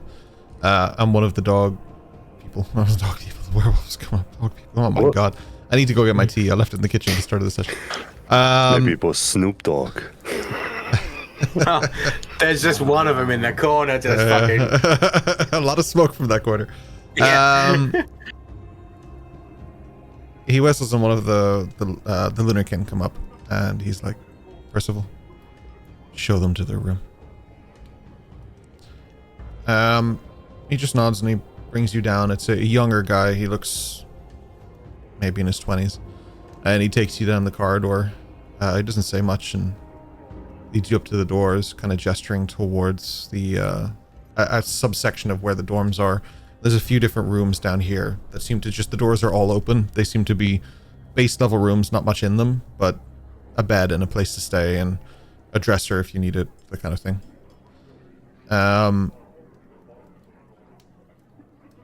He just looks towards the group and he's like, nods slightly and purses his lips and off he goes then. Well, we meant Would you mind if I join your room, Slate? I'm very silent. Major, how did you say? We meant a tip. Yeah. Be my guest. So what is it, 2 per room, or Whatever you want. is it a group room? There's rooms here. So there's like, it's a hallway or like a with interconnecting rooms. There's 7 rooms, so you guys can do whatever you want. Okay. Whatever layout you see best. As we leave the steps to go with them to go to those rooms, I want to turn to the was it Eldrick? Is that what the name was? Yeah, the older werewolf who gave me the impression that he was all about, you know, how superior they are, and anyone who's not one of them is inferior, like how he talked of Orla, etc., and he scoffed, etc. Right. We know that Wolver was gracious and said that he didn't mind if I was like a werewolf, and said, look, it would be like a child accompanying them because I wouldn't have their abilities or whatever have you. I just want to look at Eldrick and in a very knowing way just say, not bad for a child, and then just walk off with the rest of them. Slate wants to be eaten. No problem. You hear this very low, like, under his breath as he watches you go by, and he doesn't need to be in his wolf form for that. And I'd like to, if possible, just to kind of, as the rest are being led away, try to stay behind unbeknownst to the group if possible. Sure. What's your stealth like? Yeah, we'll make a stealth check if people are actively asking. I think I'd know if he wasn't with us. Oh my god. I don't think you would. So apparently not this time. I don't think you would. It was. Not with a 20. A dirty 20, hell yeah. All eyes are on me for A, possibly being a xenomorph, and B, just giving cheek to your man as we're walking away. What is the air as you take guys that walk exact Slate thing. down the corridor? Is he almost like a prisoner between you, or is it a thing of keeping him safe? Is he an ally? Is he just one of the guys? What is the energy from the group towards Slate at the moment? Hatsu would keep an eye on him like he would on Boreal. Feels Exactly the relieved same. he's alive. Dash and Major? Dash is staying back, so Yeah, but what's your energy towards Slate? protective. Major? Nipplish. Madriana would be wary, but she wouldn't be she wouldn't be cold to him or anything like that. She'd still be like, "You're Slate," but it would be "You're Slate." But the second things started to go like south, "You're not Slate." If that makes sense. Yeah. She wants it to be okay, but there's an air that it may not be, and you don't want to. She's not going to allow herself to be unprepared for if it does. So with that, I would also say that as we were led to the room, that a Madriana would be behind everyone else, especially Slate. And also when we're like looking at our rooms and stuff, a Madriana would be picking the room that's closest to the exit. Yeah. No problem. Like she's first port of call for anything that tries to come up there towards us. No worries. Kind of a weird question, but from my perspective, having not experienced this, I don't know if I would be able to ascertain any of this, but while we're walking to the rooms and after having what's happened, I'd be very conscious of what I would see as the correlation between what the creature was doing, reacting to sound and, you know, branches and like a spider in a web, things that moved and attacked and so on and so forth. Yeah. And then what happened to me, and then that the goo went into me. But what I would be thinking about is if somebody has a parasite, depending on what it's doing, maybe not now, maybe at later stages, but they can become aware that it's there. Like you hear about the ones that like eat your eyeball and you're like scratching your eye all the time and stuff like this.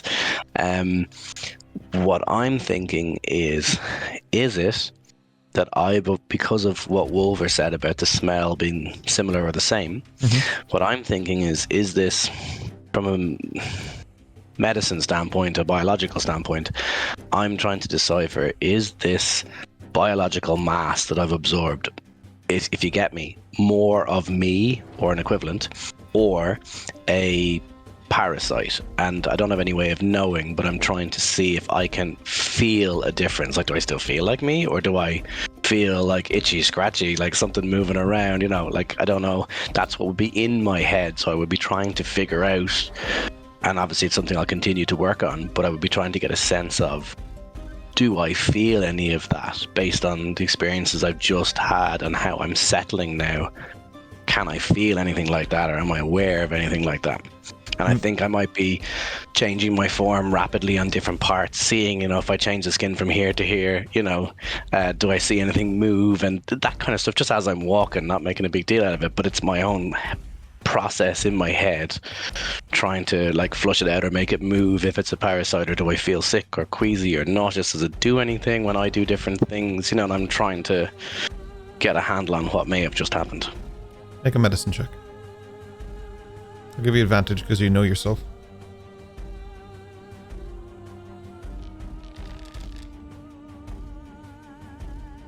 (22)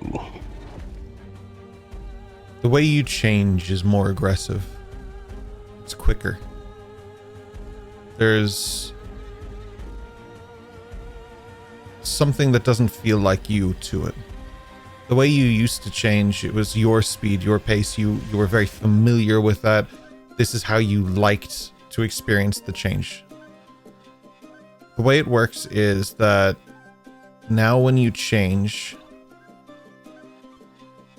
it's a little faster, but like the ripples through your skin are more aggressive, more angry in the way that they do it. Doesn't mean you yourself are angered by it, but just the response of it is angry. Instead of being cool and controlled, like you say, I get exactly what you mean. Yeah. You go towards the mirror to stand in front of it, and you see not yourself, but you see that creature that you fought last week standing there first. It's almost catches you off guard. It sort of, you feel like it's not you. Something is just there in front of you. You blink and it's gone. It's just you. You're normal. You're fine. You touch your skin. You touch everything. You're fine. But that creature, yeah. was there for just a flash and gone in a dash.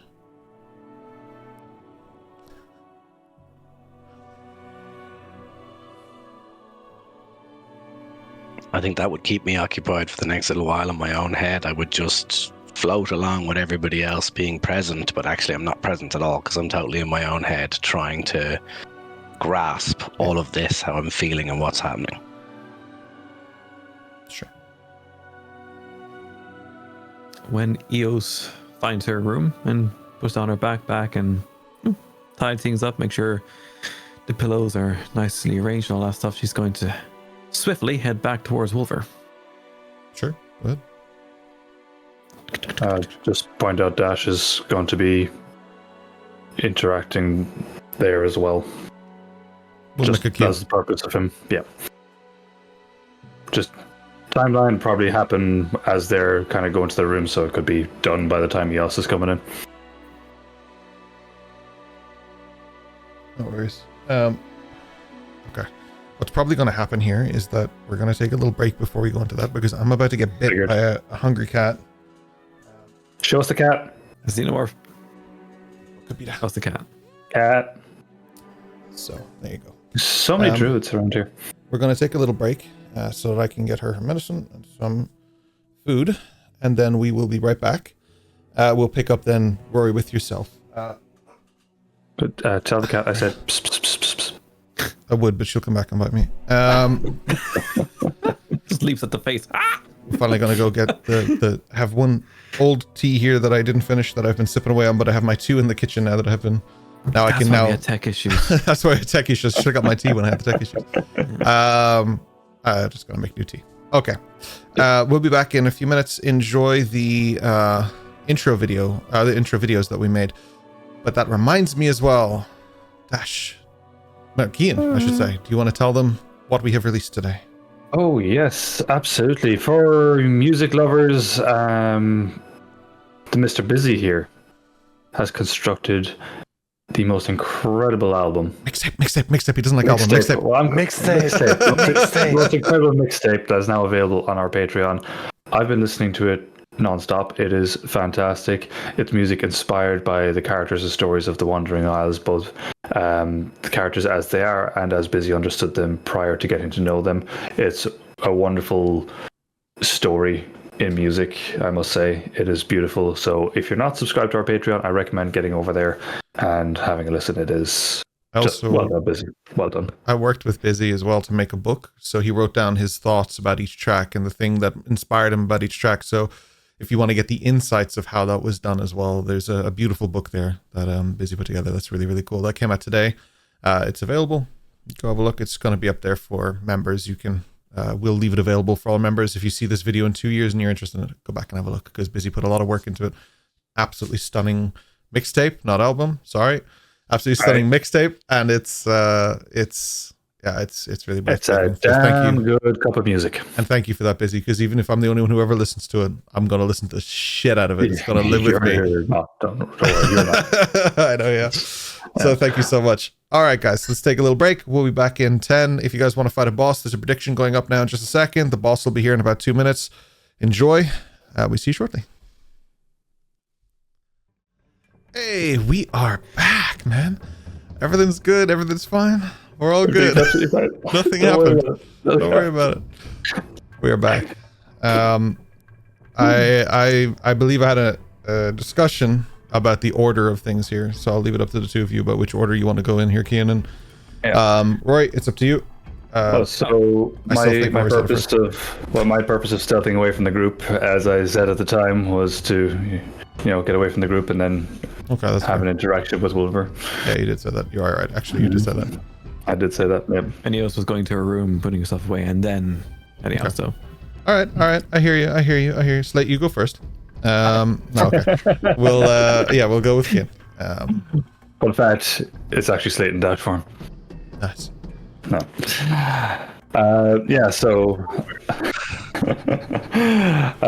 So after just kind of avoiding the group's notices, they're focused on Slate, and once they're kind of gone towards the rooms, I'd make my way up towards Wolver, and just kind of a slight, not quite a bow, but just kind of hand on chest, kind of like a acknowledgement of his position, I guess.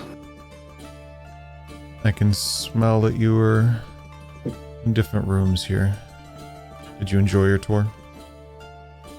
I did, yes. I mentioned to my comrades, listen, I am at the time that I've been in some of the grandest halls in Palperoth, but none have exuded the aura of honor and nobility that I felt here, and it's a testament to what you've built here. I wanted to take a moment to thank you for your hospitality and to, well, tell you, I suppose, because sometime you may know it, but it's may not be evident until you hear it from an outsider, but the sense of brotherhood and unity that I feel here is something that should be acknowledged and respected. I think I was raised in a city of men that will call themselves noble, but I've never once felt it as I do here, so I just wanted to take a moment and acknowledge that. That's something, well, it's unique to my world, and something worth calling out. That sense of togetherness to have lasted as long as it has here is precious from my standpoint.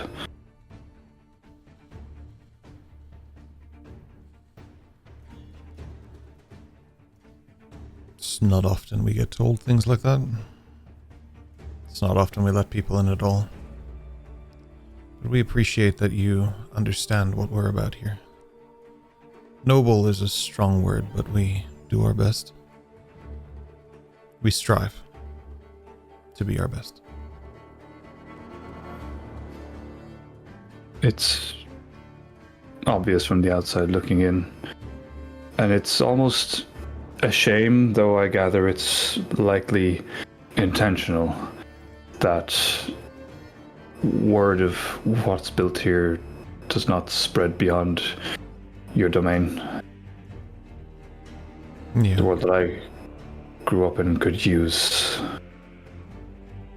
the inspiration of a place like this. I won't be banding about the location or names that I've met here, but I will take lessons from you. I know I've only been here, a handful of hours, but I must impress on you how eye-opening it is to see a place like this.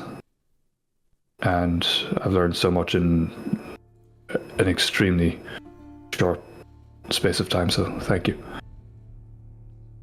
People often fail to notice how far they've come because they keep setting new heights for themselves to reach. But if you really want to see a change, don't covet it in others, and you can reward it and you can praise it all you want. But be the change. Make the change. I fully intend to. Thank you again. I'm not sure, may I join you for a drink here? Your party? I'm not sure if you have any festivities planned or otherwise. You may join us. We will not be reveling in the hunt. We will take our time. We will honor the kills. Then we shall feast. I appreciate that. Thank you. I'll just kind of take a seat and join them, trying to mirror their pace of things. Just know that your only true benchmark in life is not your past or even someone else's present. It's what you do with your past.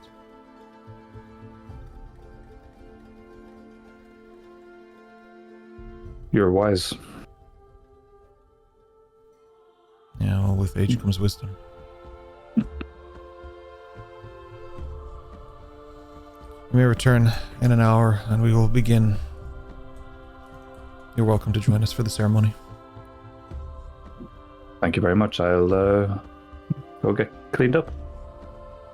As you begin to walk down the corridor, you see Eos kind of brush past you. Yes. And just give a nod and a wink to Eos and head towards my room. She waves frantically. I actually, just as we're going past, I'll just say they're getting ready for the feast. Ooh. I'll be joining them. I'll be back out there shortly. Very good, very good.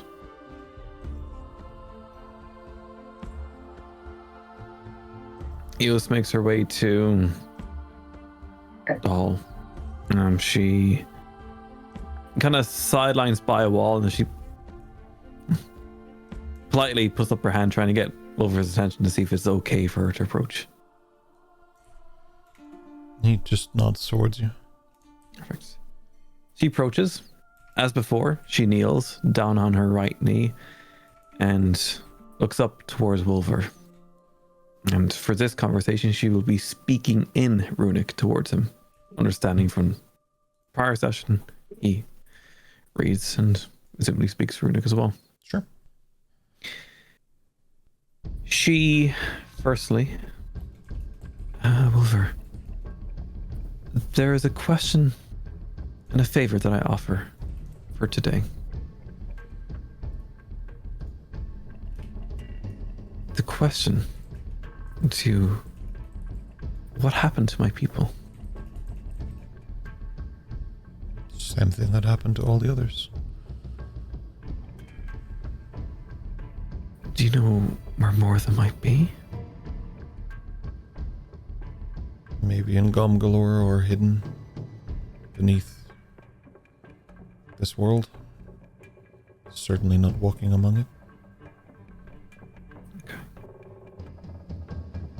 Thank you for what you told me earlier. It's like a light at the end of a dark tunnel. I genuinely appreciate it. For that, I offer to purify the ground where we slaughtered that creature, if you wish me to. I have the abilities to summon lightning, fire, other elements. I could heed into the forest, being aware of the badger and purifying the ground. Not really sure what a lot of that means, but do not bring flame to the woods. Treat it with respect as you would your own home. Everything is placed as it should be by the earth itself. We do not need to move it, to destroy it. Nature should grow where it pleases. Okay. If you tend to be a part of that, then be a part of that. Don't remove it, don't destroy it. Grow with it. Okay. I will leave it as it is. I was just concerned that some of the creature's form may have poisoned the land, but I will leave it be. Thank you, Wolver. I hope to see you again. Just nods towards you. Go to Gomgalore. You'll find some answers there, even if they're not the ones you want. You can tell there's a smile in her eyes. And she curtsies and heads back to her room.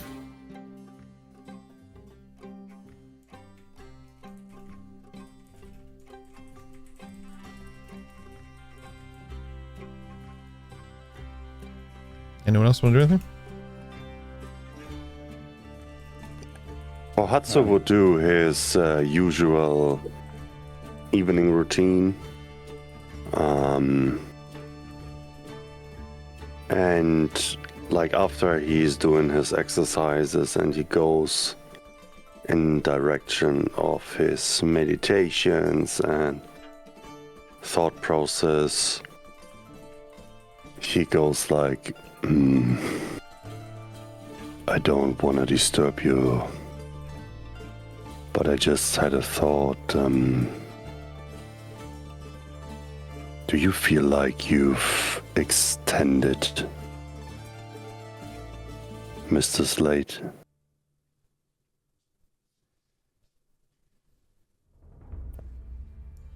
To be honest, I don't know what I feel right now. Do you want to go on a journey with me? You mean to the woods? Because last time that went so well. It's more like a mental journey.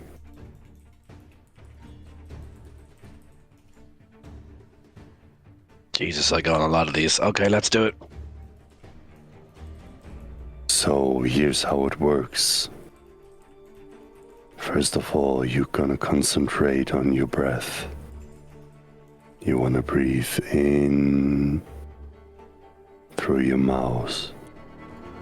You wanna breathe out through your nose. And as we further proceed, you wanna become your breath. You wanna go deep inside your body, into your lungs. You want to be the oxygen that is transported through your veins. And you're going to visit each and every part of your body with the attempt to understand how it functions, how it feels, what it needs.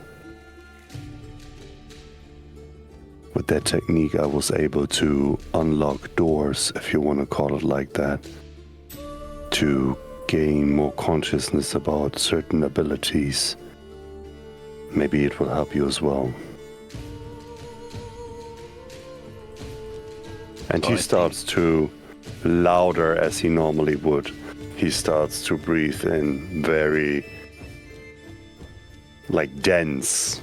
I don't know a proper word for that, like, you would really hear what he's doing, and he tries to show you how he approaches it. Is Hatsu sitting to do this, or yeah? He's sitting on the floor. Yeah. Yeah, that's how I envision it. In trying to get into the spirit of it, the first thing I would do is like somebody learning yoga or something for the first time. It's kind of like monkey see, monkey do. You look at what the other person is doing and try and emulate it. So I would sit as best I could, as close to what you were doing, and then I would be really listening to your words and focusing on the breathing. But I think by looking at you and trying to copy you, I would instinctively find myself actually copying you. In other words, you would be looking at you while I did what you told me to do. Hatsu So has I would be breathing closed. like you're breathing, and I'm trying to focus on your breath and match my breath to yours, so that it's rhythmic, it's the same tone, the same depth, and I would just try and not get lost in it, but close as best I could. All right, since he would recognize that you go into like a rhythmic motion with him, with one breath out, he would just briefly, very silently say, it's not about to become somebody else. It's about to become yourself. And he would change the rhythm more akin to his usual, much slower, deeper, more intensively, but with a shorter rhythm, if that makes sense. So, following your lead as well, I would, copy that, try my best to do the breathing, but as you say that, become aware that I've subconsciously literally copied you and undo that part of it, but maintain the breath and copy the change in breath. Again, just trying something new and trying to keep up with the focus, I suppose, and the concentration of it. And using it for a moment of pleasant distraction from everything that had just happened, because it would be very peaceful and quiet and calm, and after everything that's just happened, it's actually perfect to just almost disassociate and just lean into.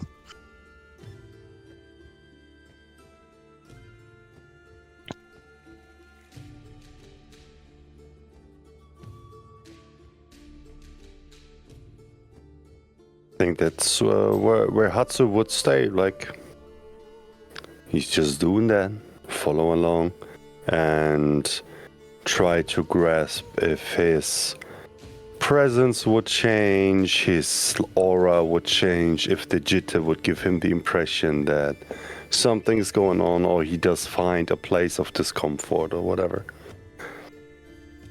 When you open your eyes, it would be probably surprising to Slate, but not to Hatsu, that Ayami has joined them silently and is also meditating.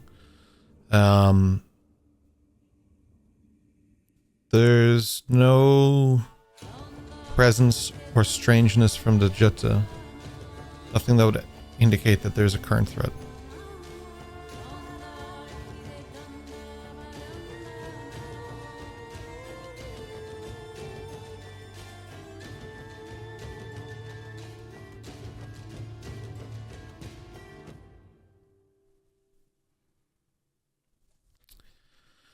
As the meditation comes to an end, and you guys feel more in line, there's this underlying sense of electricity within you, Slate.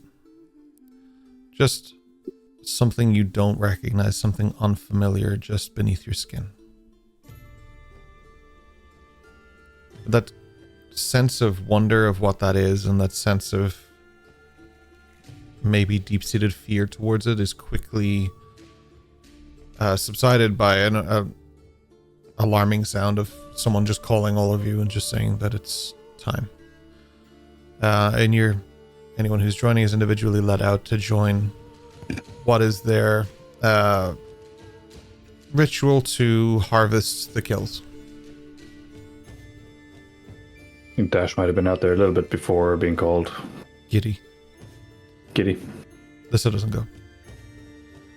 The rest do, though. So Ayami will join, and if you guys want to join, you can. If you don't, you don't. I definitely would. Yeah. You guys would follow along when the others are heading out. Curious. You all join the sort of ritual, which in itself is just... It's something kind of nice to watch and to be a part of. You're all given knives, and the process is to slowly and carefully skin the deer as best you can. They show you how to do this. Anyone who wants to can. Anyone who doesn't want to doesn't have to. They show you how to... I saw Rory's face. They show you how to do this and how to carefully tend to the skin to make sure that it's preserved correctly. They harvest the meat. They do it carefully into chunks so that some of it can be preserved and some of it can be turned into jerky and some of it can be turned into actual cooking meat for now, and everything is used. And even the antlers themselves are carefully removed, and they're turned into they're put with a pile of other antlers and stuff to be turned into different things that might be usable around the area. So some things like they might splint some to use them as a form of nail for crafting, and they might splint some and turn it into small shot glass type things and things like that. They make excellent knife handles too, I'll just point out. Sure, I was absolutely. just about to ask for that, actually. We'll add that as well, that they do make knife handles, or they at least put them somewhere to be done. They're not going to do that tonight because that's a lot of work, but they do things like that. They do, and make sure that, not in a sort of sadistic way, but in a more of like respecting what they've taken and making sure that none of it goes to waste. And they spend a long time doing that, and the process is sped up slightly having you there. And the process feels respectful. It doesn't feel disrespectful. It might be the first time you've ever experienced a kill in the first place for some of you. And second of all, then experienced this kind of interaction with a body, and then also being this respectful towards it is, as in this respectful, not disrespectful, towards it is quite a strange sensation, because you want to be put off by the fact that it's a dead creature and all of these things, but there's something really humbling and beautiful about using it this way. Not for the vegetarians. Can I add something? Yeah, sure. So you would see Hatsu, he would take part of it, and he would kneel down, and on his knees he would bow.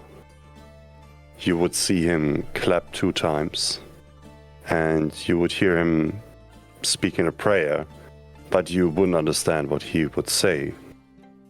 And then you would see something that he's never done before. He's gonna use a different sword than the one that he's usually using, which is much shorter than the usual knife, the usual sword that he uses. So it's like a little bit longer than a knife, but a lot shorter than the sword that he usually uses.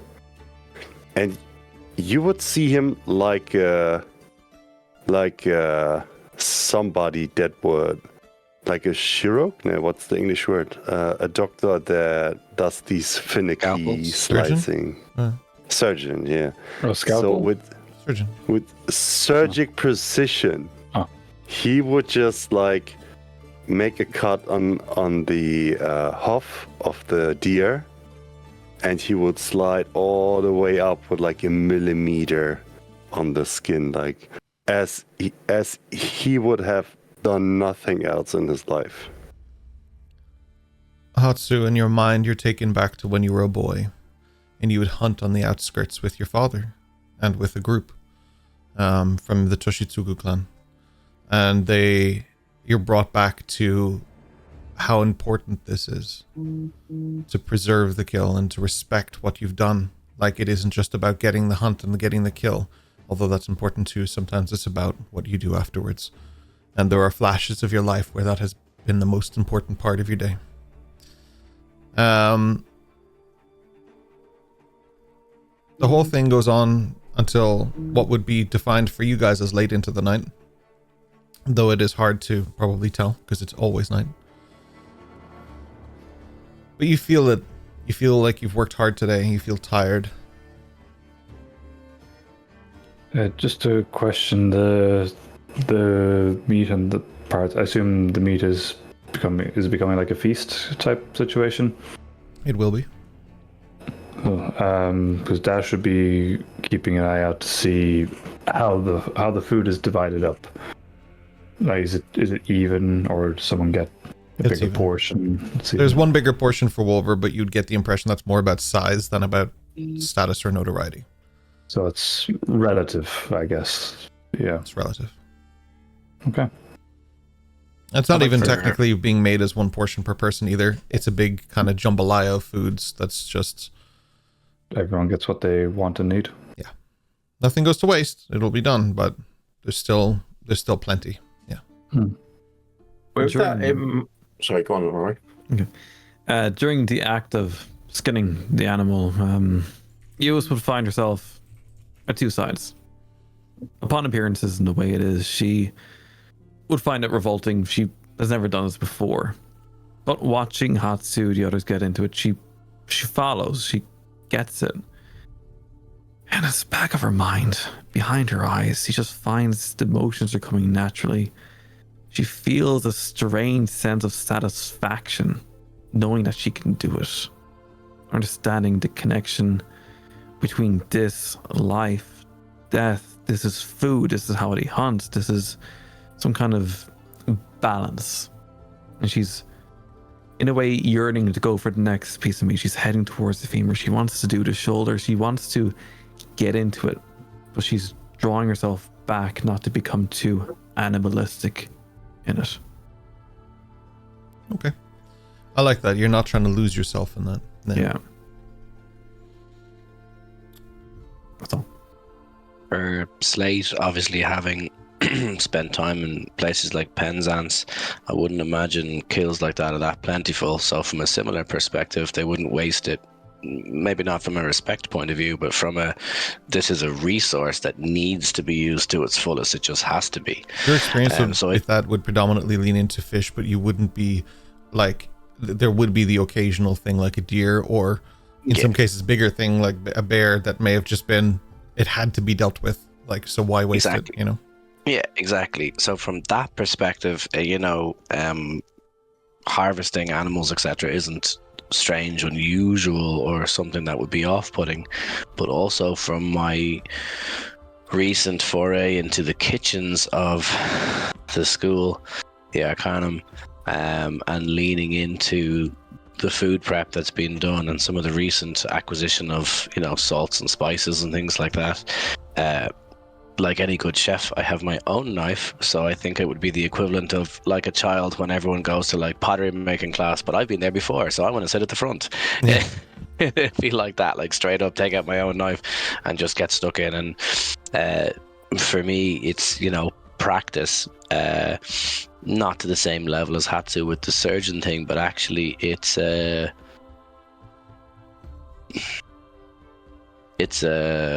quantity, not at the sacrifice of quality, but it's about a processing, and it's about getting to trying to get another piece done, trying to get more practice, trying to be in it more and get more out of it than other people, because it's not something that I get to do that often. But it's something that I thoroughly enjoy, and I don't like magic food, so for me to work with proper, real, solid ingredients, and you can't get any fresher than what we've just got. So for me, this is a real treat. So something that I'm particularly interested in, not from the skinning perspective, but just from the freshness, the cooking, all of that side of it. Right. Yeah. Again, making advancements into what would be the cooking technique you have, and you've been really developing, using the cook's utensils and using what you can. You find yourself advancing quite well with that. Any opportunity to cook is a good opportunity for you, especially in this capacity and this size, because again, this is for multiple people. This isn't just for your group. It isn't just for you. There are dozens of people here who are going to eat, so this is a big thing. The meal prep is on, the cooking is on. Slate, you can be in the kitchen and you can cook and stuff like that, and the food is being prepared, adding different flavors, tastes. Slate, I want you to can you roll with the cook's utensils? Does it let you? Yeah, I believe it does. If you could, please. This will be to improve the quality. So any percent is good, but obviously... If you rolls in that one and ruins the meal, oh god. Only one person's meal, I'm sure. Why did you say that? It's the potluck that fucks up everything. Oh, that was nearly a 20, 17. 17. The food is far superior, and also the way you're cooking it is maximizing how much you have. Like, you're really like making sure that everything is used to its capacity, and you're spreading out what can be done, meaning that there's a lot more food because you're adding certain things that they may not have thought of, certain vegetation from outside, certain things that you have access to, freshly washed, of course, but things that they wouldn't have thought of. Because of that, it actually spreads outside beyond the halls. They go out and they start giving it to people in the street to bring home to their families and to bring home to people who care, and they give it at the local tavern, and a lot of people are able to eat extra food because of not just your actions, but everybody's actions here. You all did a very good job on this.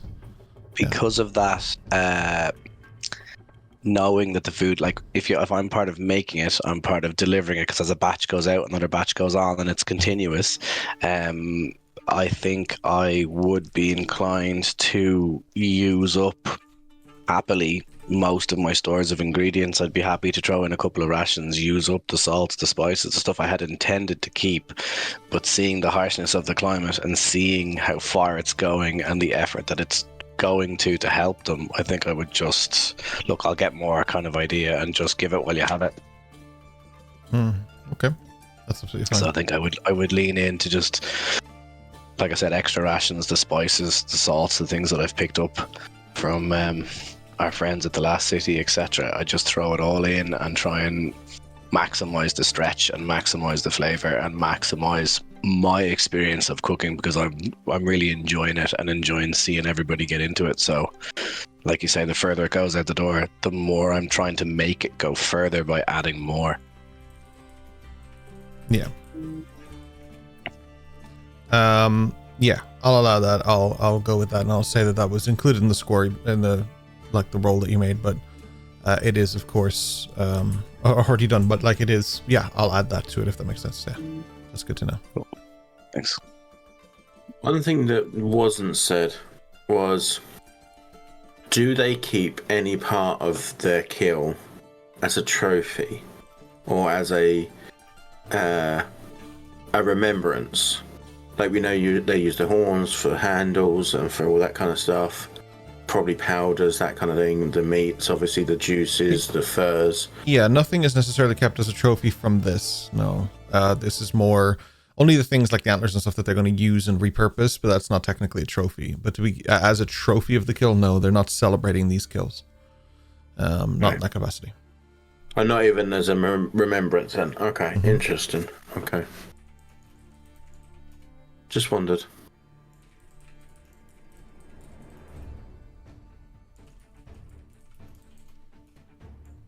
As the food supply slowly slows down, if anyone is directly near Eos, they'll see her hand is shaking, holding the knife. She's looking at it. She's just... You okay there, Eos? She puts the left hand over the right hand. She's like, yeah, just a bit of a workout. Deep breaths. In through the nose, out through the mouth. Have you ever been to a feast like this? It's usually green apples and tangerines. I mean, that sounds delicious. I take it meat like this isn't regular in your parts.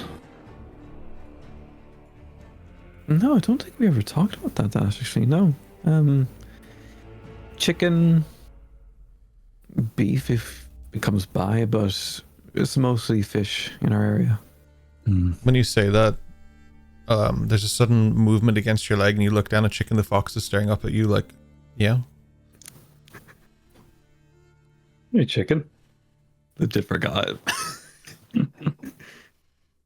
I will say rat's pretty good. Rat's okay. Make good burgers out of them. Do you prefer venison, though? Have you been to these kind of feasts, Madriana? I have. Not this honourable. But this scale. And larger. Just a quick, tacky talk family meals? That she verbalizes. I used to have similar in Palbroth the odd time.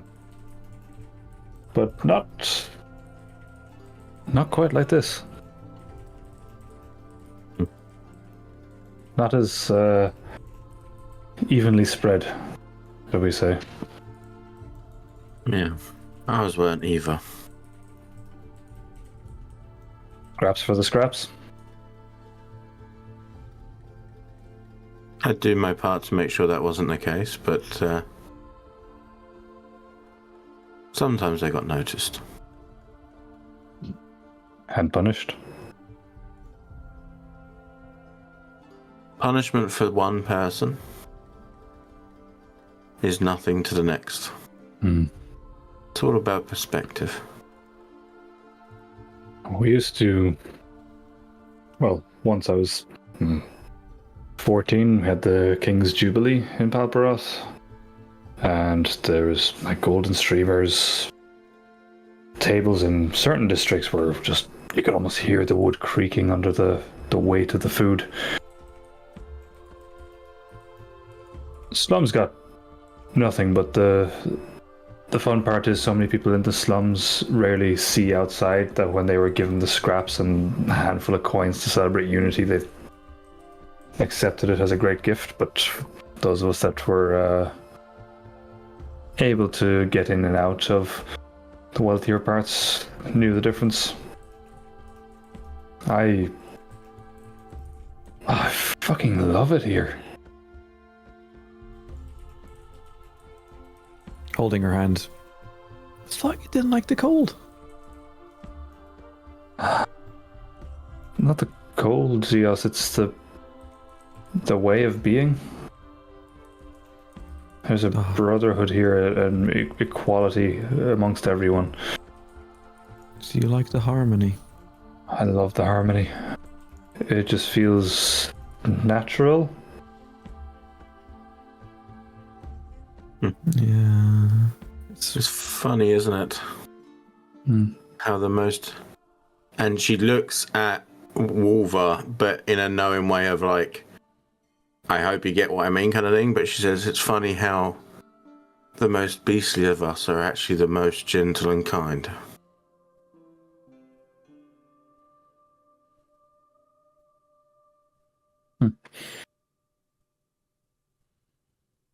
And yet the ones that purport to be gentle and kind are the most beastly. At the end of the word beastly, Pius puts down the knife on the table. Circle of life, yes. It's okay. This is respectful. Yes, we know you're secretly a beast, Eos. We're just waiting for it to be unleashed. Just nudges Madriana in the elbow. Madriana gets a fist bump from Dash. Oh, I'm waiting for the day. I'll just stand back and watch it.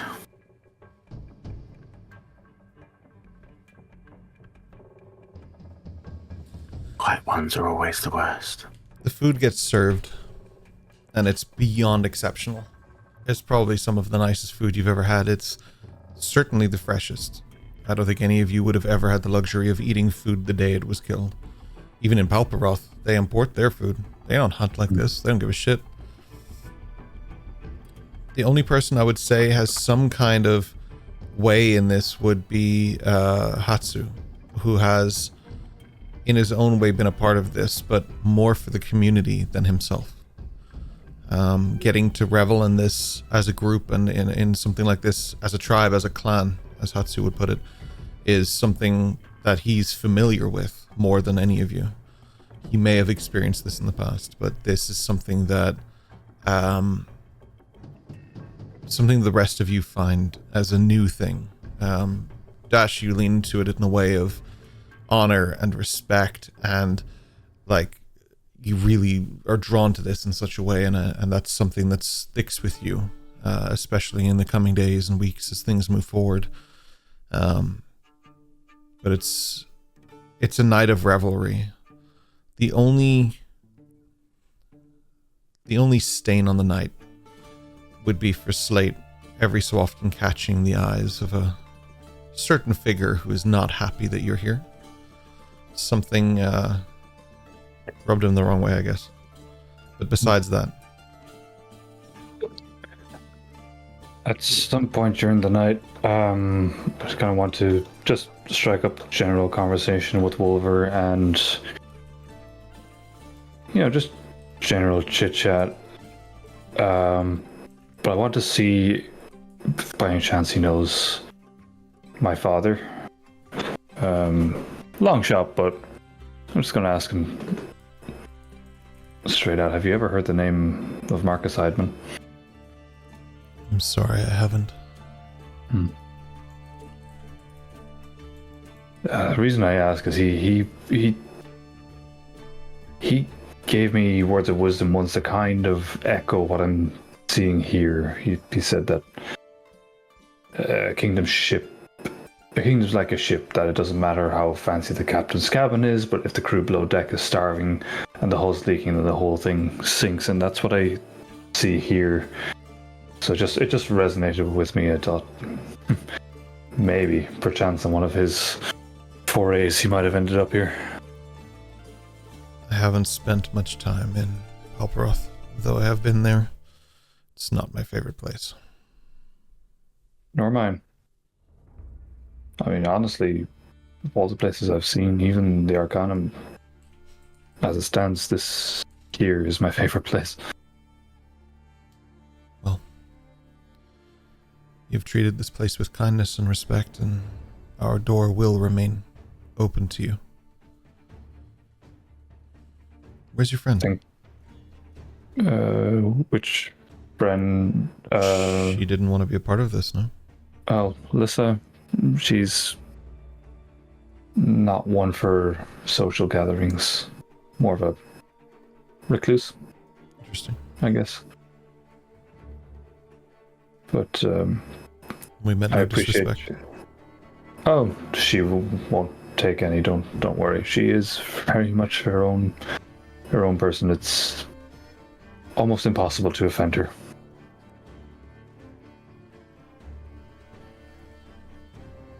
She just keeps herself to herself. But I appreciate your hospitality.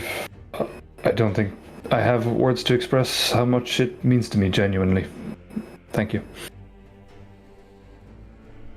It's our pleasure. I'll go kind of back to the group and start winding down. I'd like to have a quick chat with Wolver as well. Having made the food, I'd like to take a portion of it to him, his table, whoever he's with. He's just alone. the casual thing. While I'm there, previously I had obviously written him that invitation for the Lunar Kin or a representative of them to potentially come and join us or whatever at the Arcanum. Having just done what we've done with the food and seen a bit of the effect, I've just had a brainwave. So what I want to articulate to him is that having spent time in Penzance, I know how fish work. I also know, being in Dagthorpe and the cities along the way, the story with the fish industry here, because I have experience of it. I also know from the forgery thing, which we talked about, how their fish orders and stuff look like. So what I want to propose, and I want to take out, I forged previously successfully a Frost Hand Syndicate card, one of the favor cards. Mm-hmm. I want to give that to Wolver, and I'm going to suggest that he links up with them and that his clan's surplus, whether it be the handles, the meat, whatever they have, is traded for the surplus in fish, because they're both close to each other rather than shipping stuff miles away. And that I suggest that the Frost Hand deliver stealthily to the Lunar Kin so nobody finds out where the delivery is going, so their anonymity is safe. Their secret is safe. Both are secret organizations that stand to lose if they reveal or break the deal. But it's actually a win for everybody and a percentage for everybody. And we rented our carts along the way. They could be involved. So actually, it's trade between all three towns, backward and forward. Everyone gets a cut. Everyone gets a gain. Nobody loses. And they maintain their secrecy because of the people that they're employing to do it for them, who have a reputation to maintain, etc. And so I just suggest, I can't tell him, I'm not trying to, but I'm saying that they could eat even better, because I know how, like, surf and turf, fish and meat and so on, and I explain it all. I give the Frost Hand card and I explain about my contacts and say I'm willing, also having caroused, etc. in the town with the fish, etc., and in all the pubs that I know a couple of the people, and basically I think I could set all this up with very little work and everybody stands to gain, and it's very limited potential for it to go wrong, and they could pick and choose who their representative is for Frost Hand. And I think it could be a win-win-win for everybody, basically, and just say, let them think on it, but it could be a vast contribution and they could help each other an awful lot, and it could work for everybody in the vicinity. Okay. I mean, that is ridiculously generous. He leans back in his chair and he's looking at you as you're talking. He places his head against the back of it and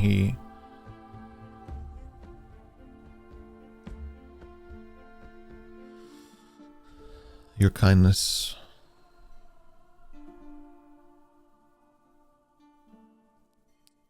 We try not to judge when people enter, so it was not possible for us to have misjudged you to begin with. But the kindness and generosity and the way that you all see things,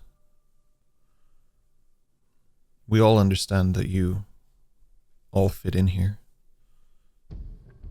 Our door will remain open for you all. I would strongly consider that at some point you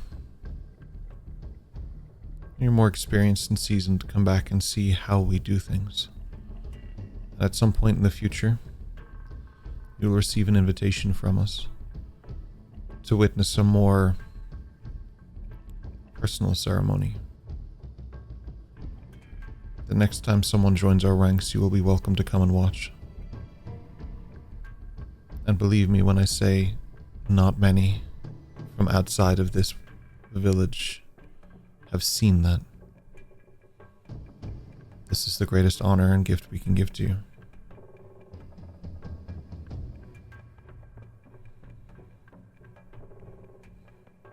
If the day ever comes where you need a favor, you will call upon the Lunarkin, and we will answer in full. I'll just hand out the food and just say, you know, I'm ever grateful, and sort of along the lines of for the greater good type of thing, and just go back to serving the food and go back to cooking more and handing it out and just go back to what I was doing and focusing on that.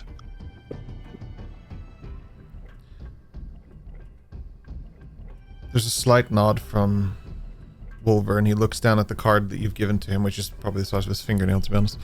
But he looks down at it, and he... Like, there's a look on his face of he doesn't know the last time he experienced this kind of generosity and kindness.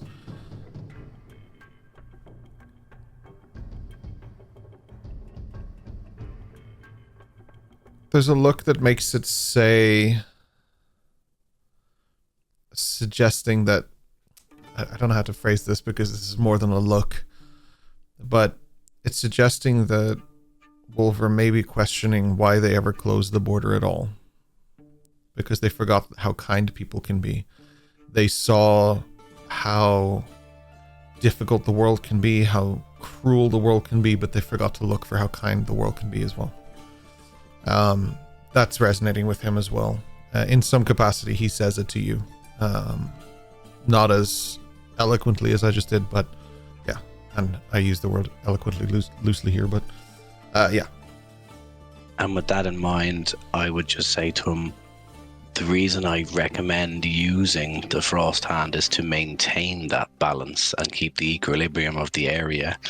But also, it means they are in control of who or what or when or how things come in, which is what they want currently. They still maintain that because they can, arrange a limited meeting spot somewhere nearby, like they do when we met the guard on the way into the area. And right. As you know, they put people back out who, don't know what happened to them, etc. So they still have all of that. So I don't think it compromises their security, their future, or their plans. But it definitely gives them the opportunity to mix, learn, grow, have advantage, where it may lie. And that's kind of the idea. It's leaning on the stories of Penzance and how it could be. And that was kind of...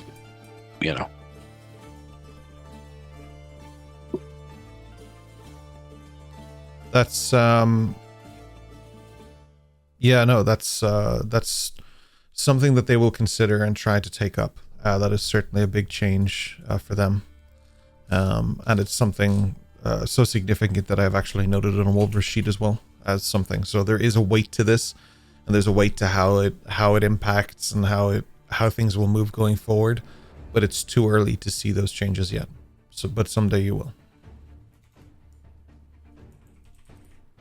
Would that interaction between Slate and Wolver have been quite public? I would say so. Then just kind of, as it winds down, then Dash just kind of catch Slate's eye and just kind of raise a drink and give him an acknowledgement of a job well done, basically. And vice versa, like fork full of food that I'm giving to someone's plate, yep, and then onto the next plate, and then onto the next person, and just keep going, Yeah. Like a chef at a wedding buffet. Yep.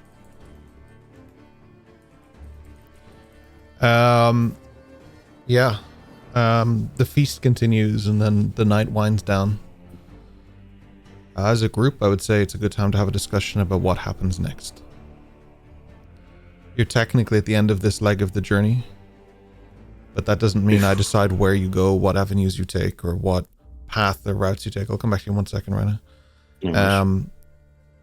But this is something that you guys should consider and take seriously because it may define the next leg of your journey as well. Right now. So with the night closing in, and when it's a particularly kind of quiet moment for Wolver, when everyone else is making kind of too much noise, she will approach him and say, I don't know where my path leads me, but somehow, like Dash, this is the thing I'm looking for. The thing I've always missed. I know you said that one day I can discover my choices available here. But could you at least set me on the path that if I did choose that, I'm already working on it?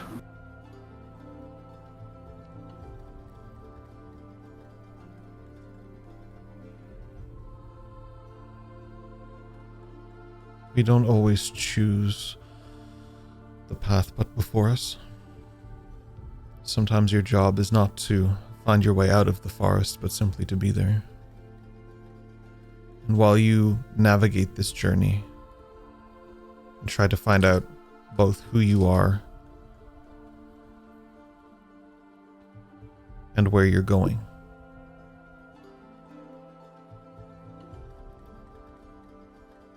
just keep in mind that there are always going to be answers to questions you haven't even asked yet. And the questions that you don't want to ask yet. But if you feel you'll find answers here, then we suggest you return when you're ready to ask those questions. We will guide you as best we can.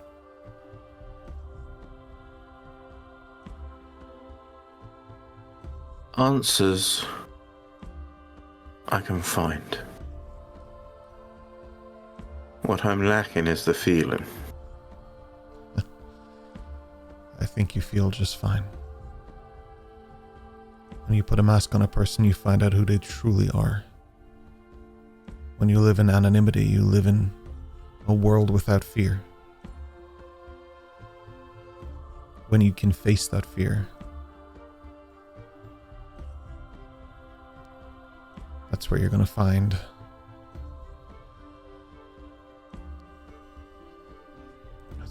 who you are. And only then can you cross the threshold. But right now you're standing at the doorway. That's further than most people get.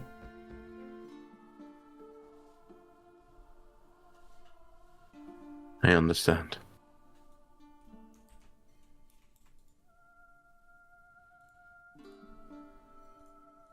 Till next time. I'm sure it won't be as long as you think. Yeah, something about the world as I'm getting to know is that it's much smaller than I imagined. Everything's connected. Mm-hmm. I certainly am.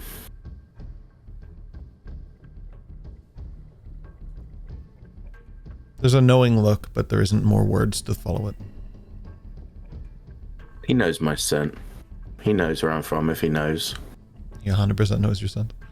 Mm-hmm. It's not the first time he's encountered your scent. I guarantee it isn't. Interesting. Giorgio by Armani. It's just my wings wrapped around me and opens up and it's just a perfume. Yeah, I can see that ad right now. Yeah. We are open to marketers if you want to. Any perfume companies want to come and make a very expensive Armani bottle. Come sponsor us 100%, yeah. And our 12 viewers will certainly buy it. Instead of Giorgio Armani, though, it'd be Giorgio and May. Oh, yeah. Hey, look, it all tracks. We are reaching the end of this session at an alarming pace. So I would recommend that you guys have a discussion in character, in game, about what comes next. You all sit around the table. Behind you are laughs and rambunctious people and enjoying the evening and reveling. But your group are alone at this table, and for what it's worth, it feels like you have the privacy to speak. Use it. So knowing that, Dash would be just kind of playing with the cutlery and tapping. It would be tack and talk again, so Midrian would pick it up. I have some ideas. We need to talk when we're back. Lissa too.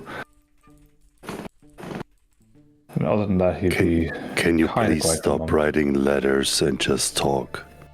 Dash. He's tapping, not writing. He's just. Yeah, I know. No, that's what he says. Eos is just looking at the cutlery that is tapping because she's really annoyed by it.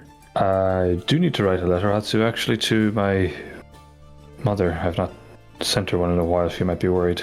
Coming bounding into the Listen. room. Oh, go ahead, Thank you for the reminder.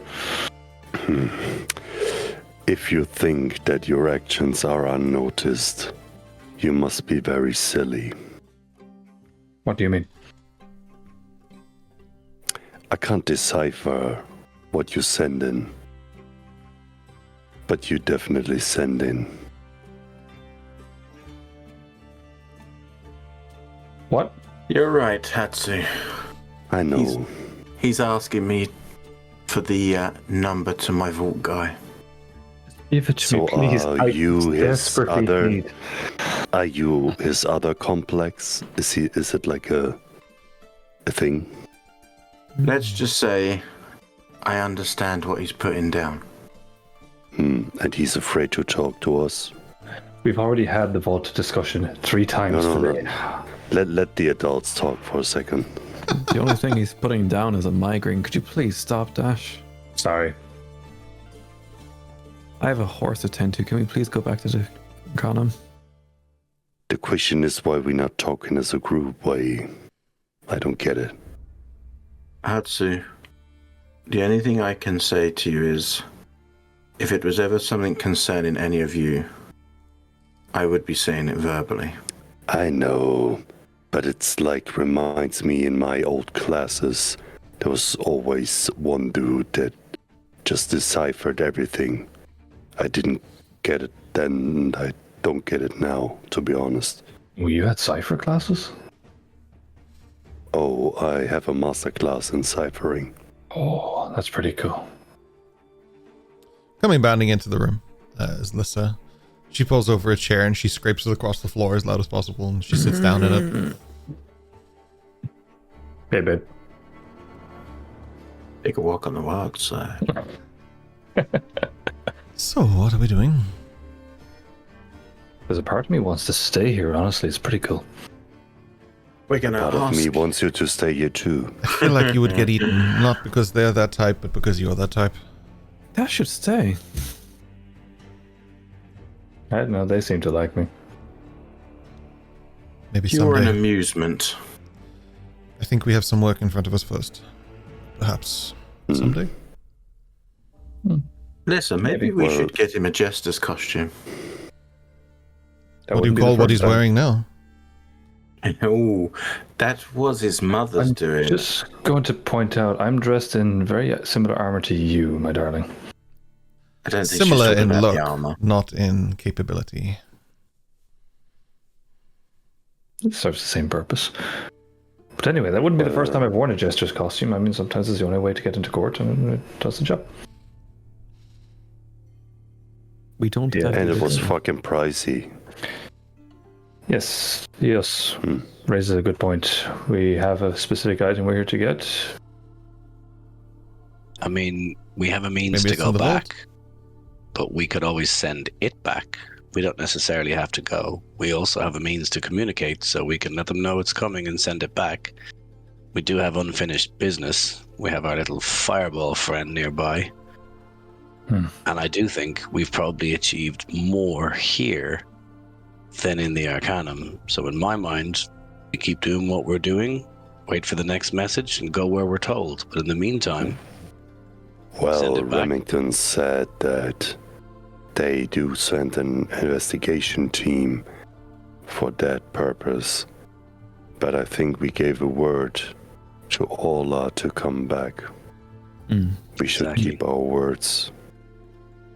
We should, but we also gave word to Remington that we would bring him back the elixir. which is why we send it back by the same method that we're supposed to go back. We communicate with him it's coming, we send it, he gets it, job done. We don't need to go too. And then we can still fulfill what we said we would do here. Are we Technically, ready it for was that? never part of the objective to go back via teleport magic. Just the most direct route. Are you saying that we should go rogue?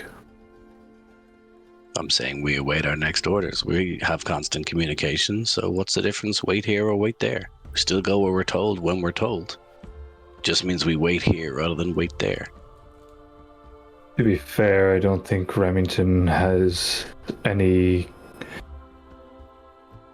inclinations that he is our boss, so to speak. We are free to do what we want whenever we want, really.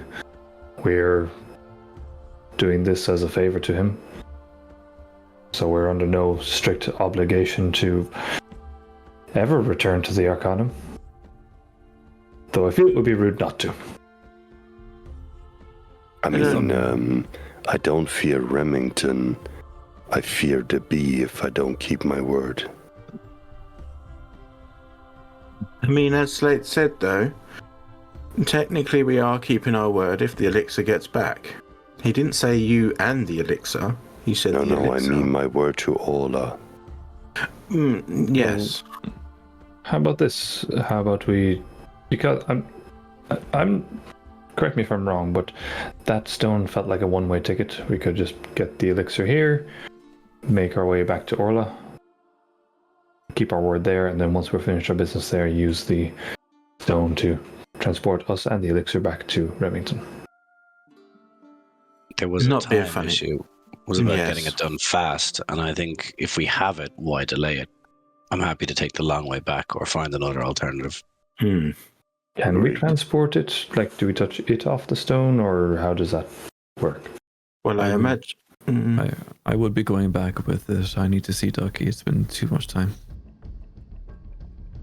Or we could go to the Arcanum and then just circle back around to Orla.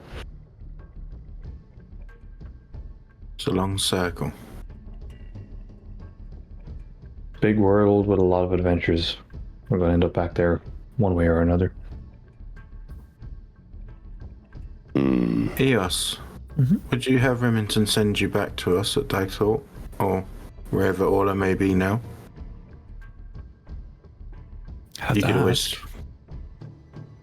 always take this back, see Ducky and meet us there. Could be done.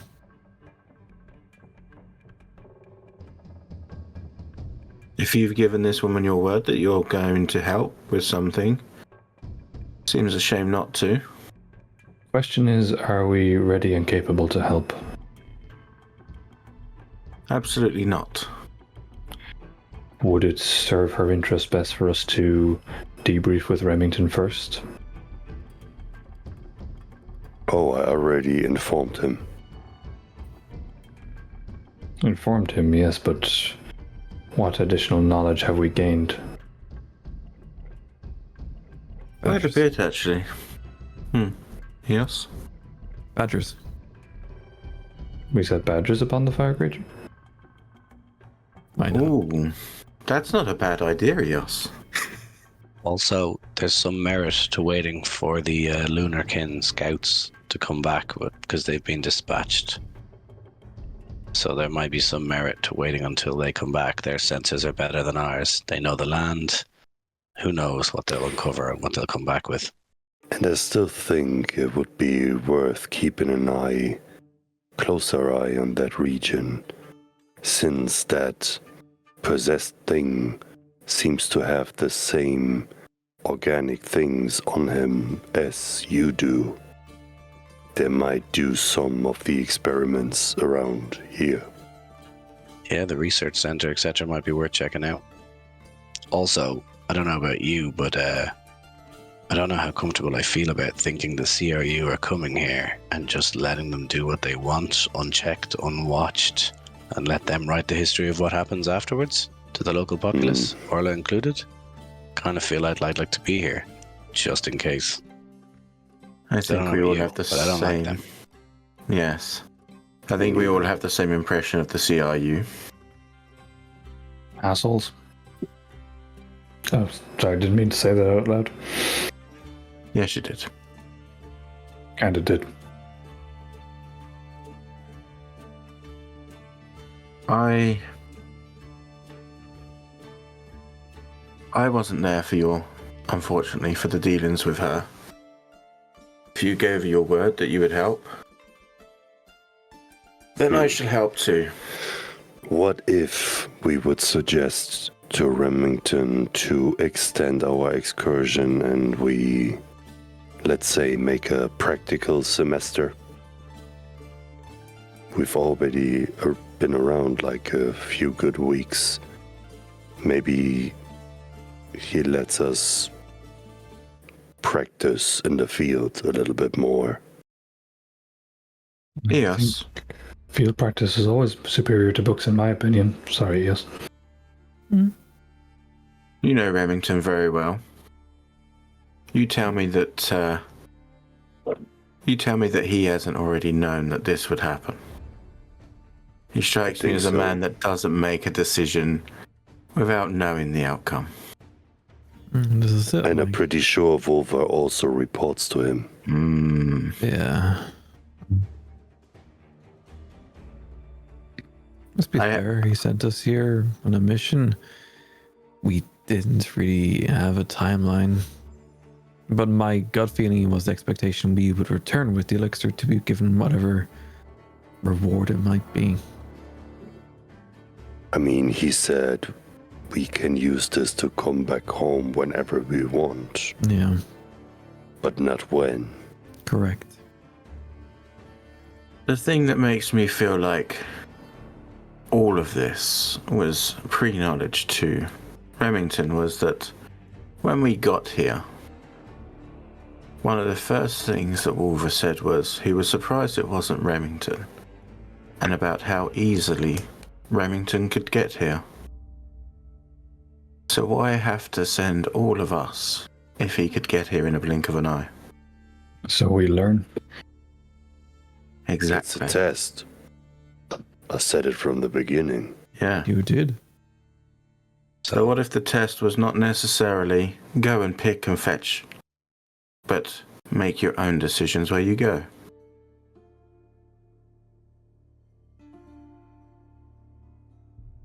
And Oh, For that's anybody also on the what he fence. said when we left. And he No. also said don't split.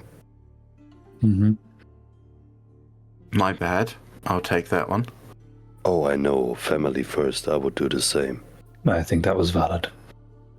You didn't have much of a choice, Adriana. You were literally picked up and taken. I really didn't. Like But a cat in a sitting room.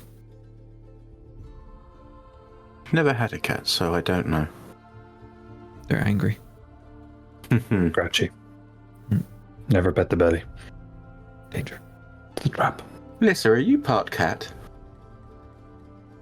She's just like I mean, face deep in food. Huh? She doesn't like to be woken, you know. Oh yes, I suppose that's very cat-like. For anybody on the fence of what to do next, maybe the thing to do is just call Remington. Because if there's any additional information we're missing, we can find the plan by him. See if he gives us something we're missing, make an informed decision. It looks like we're leaning a particular direction, but his discussion with him will seal the deal. We can do that, and then we know exactly what we're doing. So my thing I is, think it's a little call bit him, late to float the do it plan. now. I think honoring the word to Orla is the right path to take, but also informing Remington is considerate. well, maybe we make a start tomorrow, leave here, make that call, get the information, and go from there. I think that makes sense.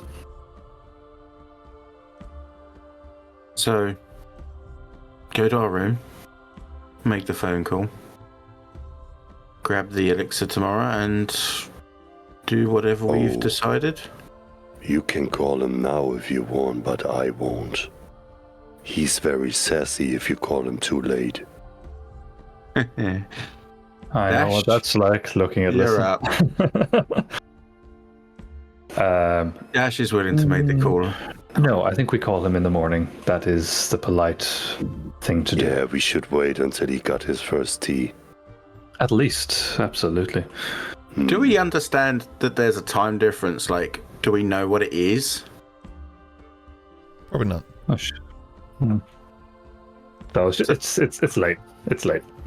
But you say it's There's late, not a but tremendous time it's difference in like the sense of like hours in from place to place, but there is like, I guess, a little bit of what's it called? I mean, Time. I would argue if you have like a very strict routine, Yeah. at some point you would feel that you're exhausted and you would kind of get the impression it's been a long time since I'm up doing things.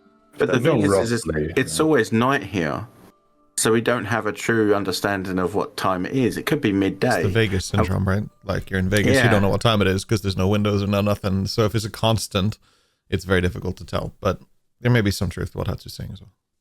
But Body one of clock. you has a freaking I was watch, just going to and say, one of I you have has a a clock. wristwatch, so I know what time it is. So, Yeah.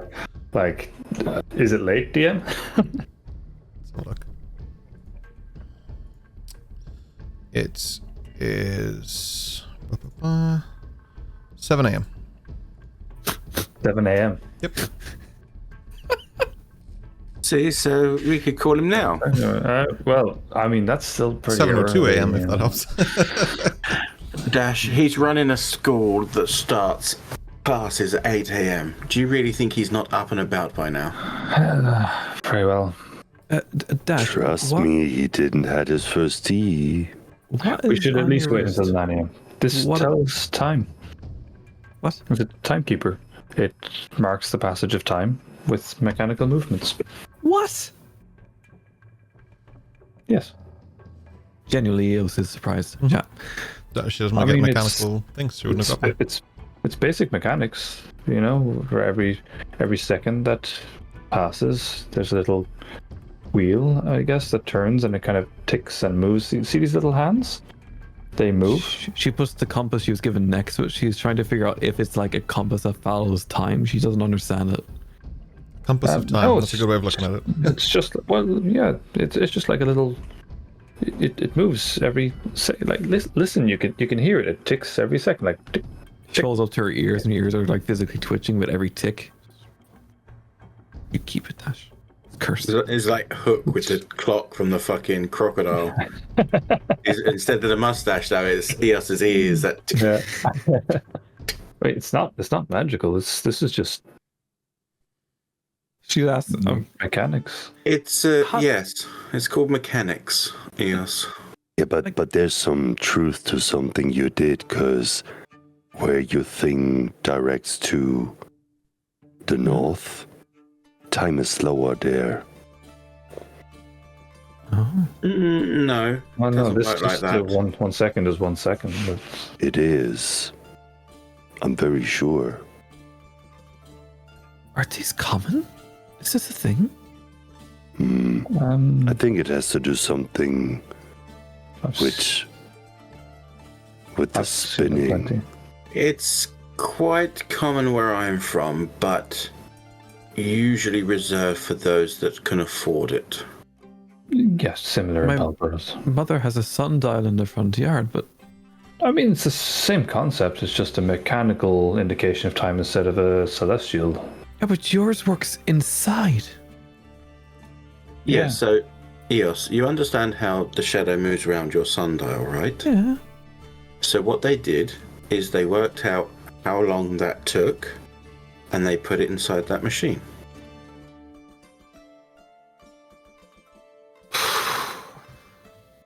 But anyway, short story is it's 7:06 a.m. now, so it's quite early. I think we should give it a couple of hours before we. Does Well, I'm it slow sorry, that's down when it's cold? Does it speed up when it's hot? The seasons. No, it's constant. What? Oh, call See, Remington. Eos, I need you to understand something. How you're reacting to this is how I feel about literally everything you do. That's magic. That's magic. You're magic. All right. Thanks, So I but- found out today that someone I'm dating doesn't have a vault, and I found out that one of my closest friends can't tell time. This has been a very taxing day for me. I can tell time. She just I doesn't know when I'm how to hungry. work. I know when I need to pee. That's time. I mean, let's be fair. In most cases, that's the only relevant time. This is just good to sync with others. I nudge Eos What? and I just say, yeah. The bit you missed was that she said you're one of her best friends. While they having Take this out her notebook, just conversation, write that down. while they're having this conversation, Hatsu will get out the telestone out of the bag, and he would nudge with his foot. He would nudge like Slate, and he would go like, and he just let Remington hear everything that is going on the table. So he hasn't had his morning tea, So and he's listening to this waffle. all you hear back in response from the telestone is, "Who doesn't have a vault?" Fuck's sake. The person that tried to touch yours and turned to gold. Yes, that would make sense. Good morning, Remington. It's a bit rude to call before I've had my tea, but good morning. That's what Hatsu said, yet he insisted on calling you all the same. What can I We do for have- you, my friends? We're in Hartwell. Ah, Wolver says hi. I'm sure that he does. He's We also have the- surprised that you're not here. No, well, surprises take many forms. We don't have the elixir yet. We're working on it. How's Ducky? Ducky is doing well. I gave her a carrot yesterday. She pulled on my ropes, but that was all right.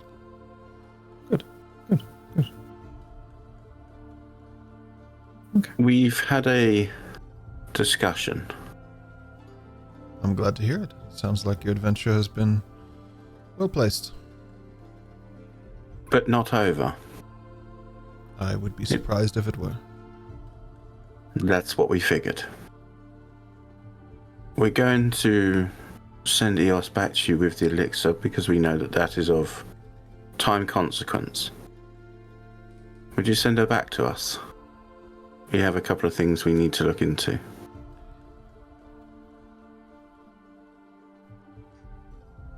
I have a... Yes, we can send Dios back. I have a teacher investigating what I believe you are staying for. Who? Bear with me for a second. I've actually just totally fucking blanked his name. I can't believe it. It's the one that met Slate in his town. Oh, I'm blanking the name. Sorry. You probably weren't expecting that question anyway. I was. I just like literally as we were talking about it, I just completely blanked on the name. Was it Willard? Powerhouse. No, it was. My God, it's awkward. Create a whole world and forget the names. Chance. Sorry, Artifice. Chance Artifice. He's the gentleman who met Slate back in Penzance.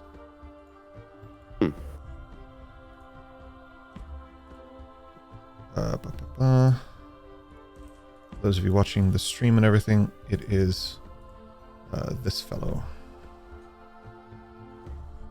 Schnazzy man. Is it just me, or is that the perfect mixture of Tom Hiddleston and Peter Capaldi? Nice. Man. What a mix. God damn. of Capaldi. It's like the intensity of Capaldi, but the youth and vibrance of Tom Hiddleston.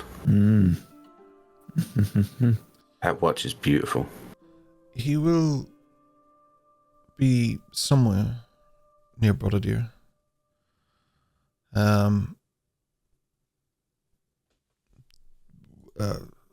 I can send Eos back. Yes, absolutely.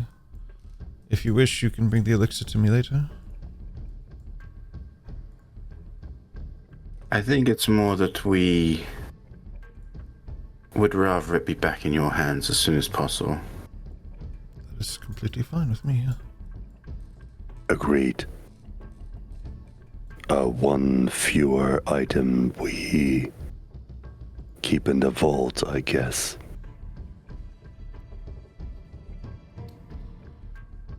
You really don't have a vault, Dash?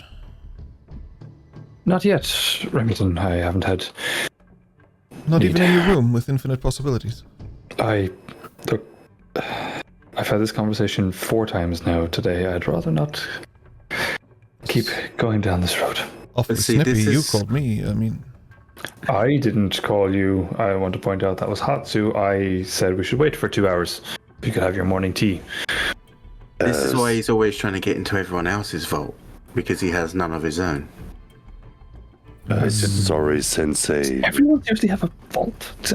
I really didn't want you to hear this, but he's always shoveling the responsibilities to others. I think we can work on that. What responsibility? Like, I don't need a vault, because doesn't matter. Take the elixir and give it a chance. He will bring it back to us. He can also bring you back to us, and if you need a getaway, please keep and use the stone. I would fear that without it you will have a problem. It is your only very quick, convenient escape method. Please use it. I always have it ready, Sensei. And also what you're saying is that you could have got the elixir other ways. Thank you. There's a silence for a moment, but when he starts to speak, can hear that he was smiling when he starts speaking again. Ducky will be fine for a few more days, Eos. Oh, you heard my senses. Okay. There is one other thing to clarify. Yes? Slate.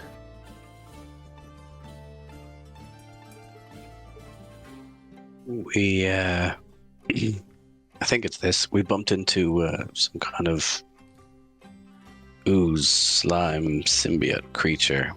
Badger. Seemingly possessing a body in a different way, but not dissimilar to that fire creature that you started to research. So we seem to... It doesn't have a vault.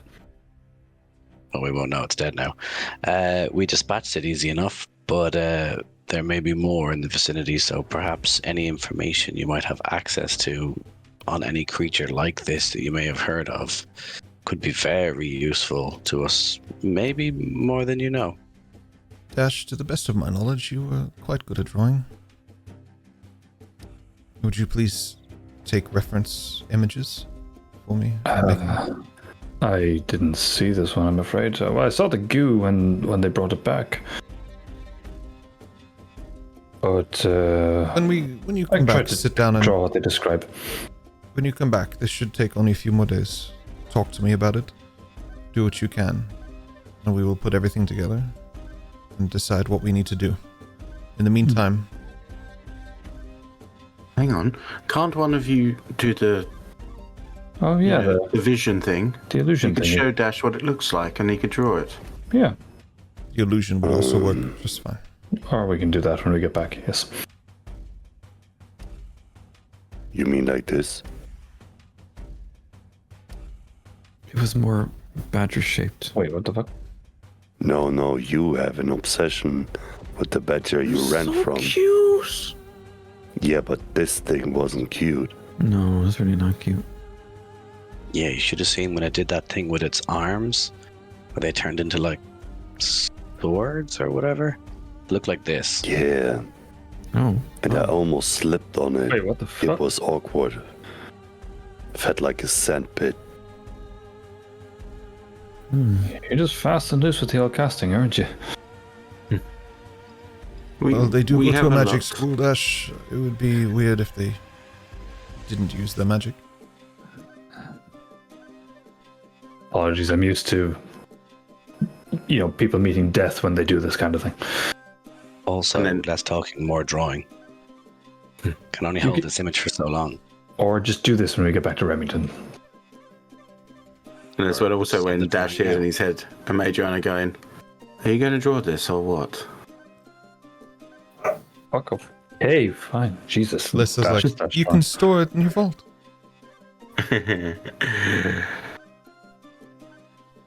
Dash is throwing dirty looks everywhere.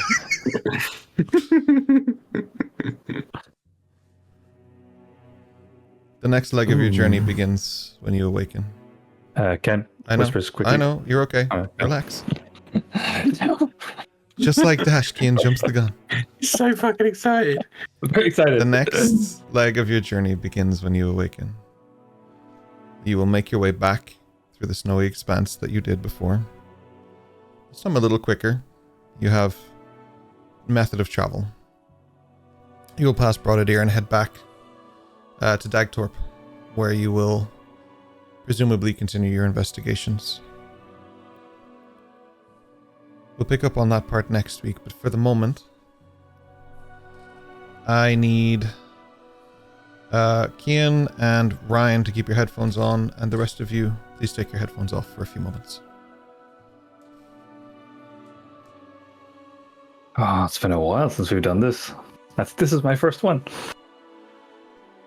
Lissa, Adriana, Dash, and it's actually just the three of you. Sorry. I saw MA and I thought that said Ayami. Sorry. It's just go ahead. We have a bit of time to ourselves. I gather the two of you would have got the message. You definitely, Adriana. You really need to work on your subtlety with that. I know Hatsu is particularly good at picking up things, but just try to be more careful. Well, I suppose the thing is, I'm not averse to them hearing this discussion, but it's a case of when they're ready to hear it. I know you're ready, Adriana, and Lissa, I think you're going to be eager. Being here has inspired me to a certain extent. I want to start trying to identifying and disrupting the flow of wealth to Palperoth. See how they operate here as a brotherhood without need for gold. I think it's time we can start taking smaller steps. Yeah, hit the right targets, not necessarily, a huge treasury initially, but smaller bits that become inconvenient. Shipments. Manipulate some economic policies, perhaps, if we make the right connections. Redirect funds for the military, perhaps. I understand what you're saying. I also like to think I know where you're coming from and why. However, there has to be some caution to this. Once I lay that out, you will be able to answer or not. 1, we are already persecuted because of our differences. You may not, because despite any gifts you might have, none of them seem to be physical, noticeable. So, as soon as money starts going missing, especially from those in wealth, and potentially those in power, the second it gets out that it's from the beasts that are still yet roaming, that's going to paint an awfully large target upon everyone.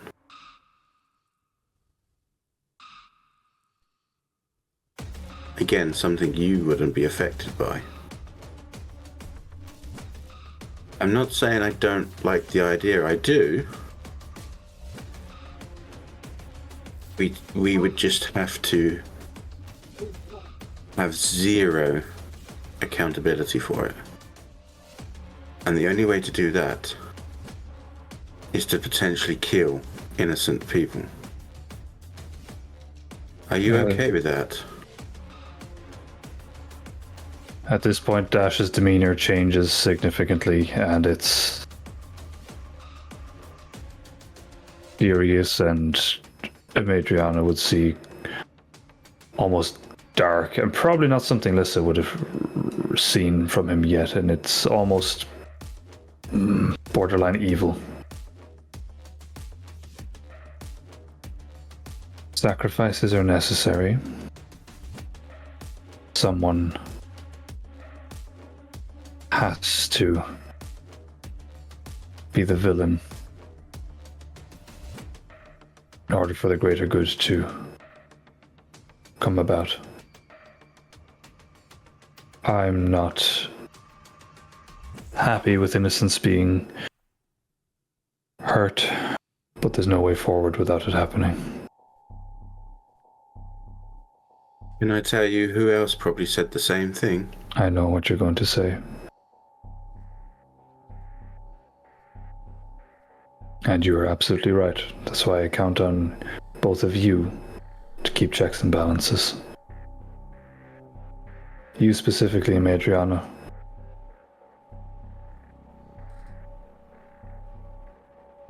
There's no route forward in this endeavor without loss of life, without severe hurt to a lot of people. How about this? Regardless, we need to pass this by the others. I'm not sure how they'll take it. Nor am I, but with any good plan comes good strategic people. And despite some issues with each and every one of us, this team seems to be quite adept. Mm-hmm. But I will tell you this. If we, I don't know, hold up a cart and take away all the loot that's going to and from, if we become like these highwaymen and do this, if there is someone on that wagon that doesn't show aggression, or doesn't show a willingness to fight against us, and you hurt them for no reason other than they were there, your checks and balances will come from me. That's exactly what I expect. But before we get to becoming highwaymen, I think we're a station above that. I think we need a fall guy or two. We need better connections. We need better integration. And we need to start framing things as internal politics. We can start small, but keep the eye for larger. You also need to find a way for Eos to be useful to us without using her magics. Because the second that kind of thing comes into play, you have to take everyone. That is the variable if it comes to pass that we're doing something where her, or in fact now you, display some magical properties, I may have to consider that anyone there, by any means necessary. I understand. I can keep mine in check because I have other avenues of skill. And as skillful as Eos is with a blade, she's not not at our level, capable. Bearing the crown is a burden. Nothing but a burden. But it does hold privileges. And one such privilege is that if you cut a vein and it bleeds gold, you can see the blade that cut it. If you make one mistake, you would damn us all. That's why we need 100 different blades cutting at the same time. This is the start of a process, my dear. It will take time, but I think now is the time to start sowing those seeds. Before you go making a mistake or throwing us all under the cot, formulate a plan. Put it together. Think about what you actually want to achieve with this and how you want to achieve this. If you go into this with no sensibility and no plan, we will all fail. There's only so much that blind luck can do for us. That's precisely what this is, the beginnings of the plan. Formulate. I would not presume to do it all by myself. Formulate but you the two, plan. I trust implicitly. Yes, but formulate the plan and involve the group. If we go behind their back, we will end up in the same situation we did in that school months ago. Everybody in different corners. It's not worth it. We have learned from what we have done. We've come very far. And there's nobody in this group that I'm willing to lose. That's the question. Everyone in the group must agree, or it doesn't happen. Agreed. The question is, do you think they are ready for this conversation? Or do we wait? You two, I know, are ready. I think And I don't move on this until everyone is ready. I think you need to make them understand why. So here's That's all. Here's the real question then. As Madriana just said, they need to understand. Are you willing to explain it to them, and do you think that they are ready to understand? I think they're ready to understand. I think they need to see. I think we need to take them to Palperoth. Then that is what we shall do. But first, let's go fight a fire thing and see if there's even any reason talking about this, or if we're all just burnt carcasses walking. Let's do that first. One other thing. Yes. Anything that is taken that needs to be made to disappear, I handle that. You mean like Liz's fork that she stole earlier? They know about that. They don't care. I'm on about the big stuff. Because I'm not being funny, Dash, but knowing who it is that you deal with, I'm not sure I'd trust them enough. Unfortunately, for me, if it comes with my name, there might be a little bit more of a trustworthy in that it won't get passed around.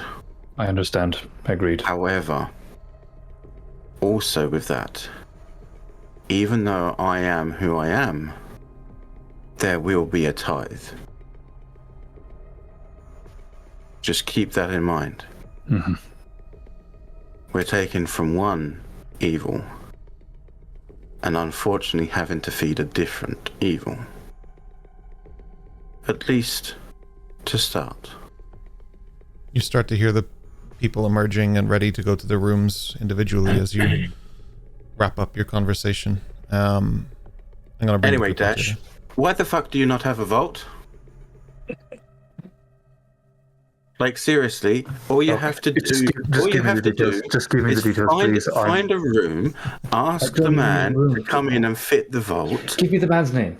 Are you going to do it as a lock? Are you going to do it as a numerical key? How are you going to do it? Do you even understand what it's obviously? Everyone does the hidden bookcase thing. That's why everyone does it. It's the way to. Stick it under a toilet. Nobody would expect that. And someone's got shit in my vault. My friends. I mean, at the moment, you've got no vault to shit in, so it doesn't matter, does it? Hatsu just goes, and Ayame moves over, and he says, "Have you recorded everything? As always." Yes, Thank they you. said the vault is.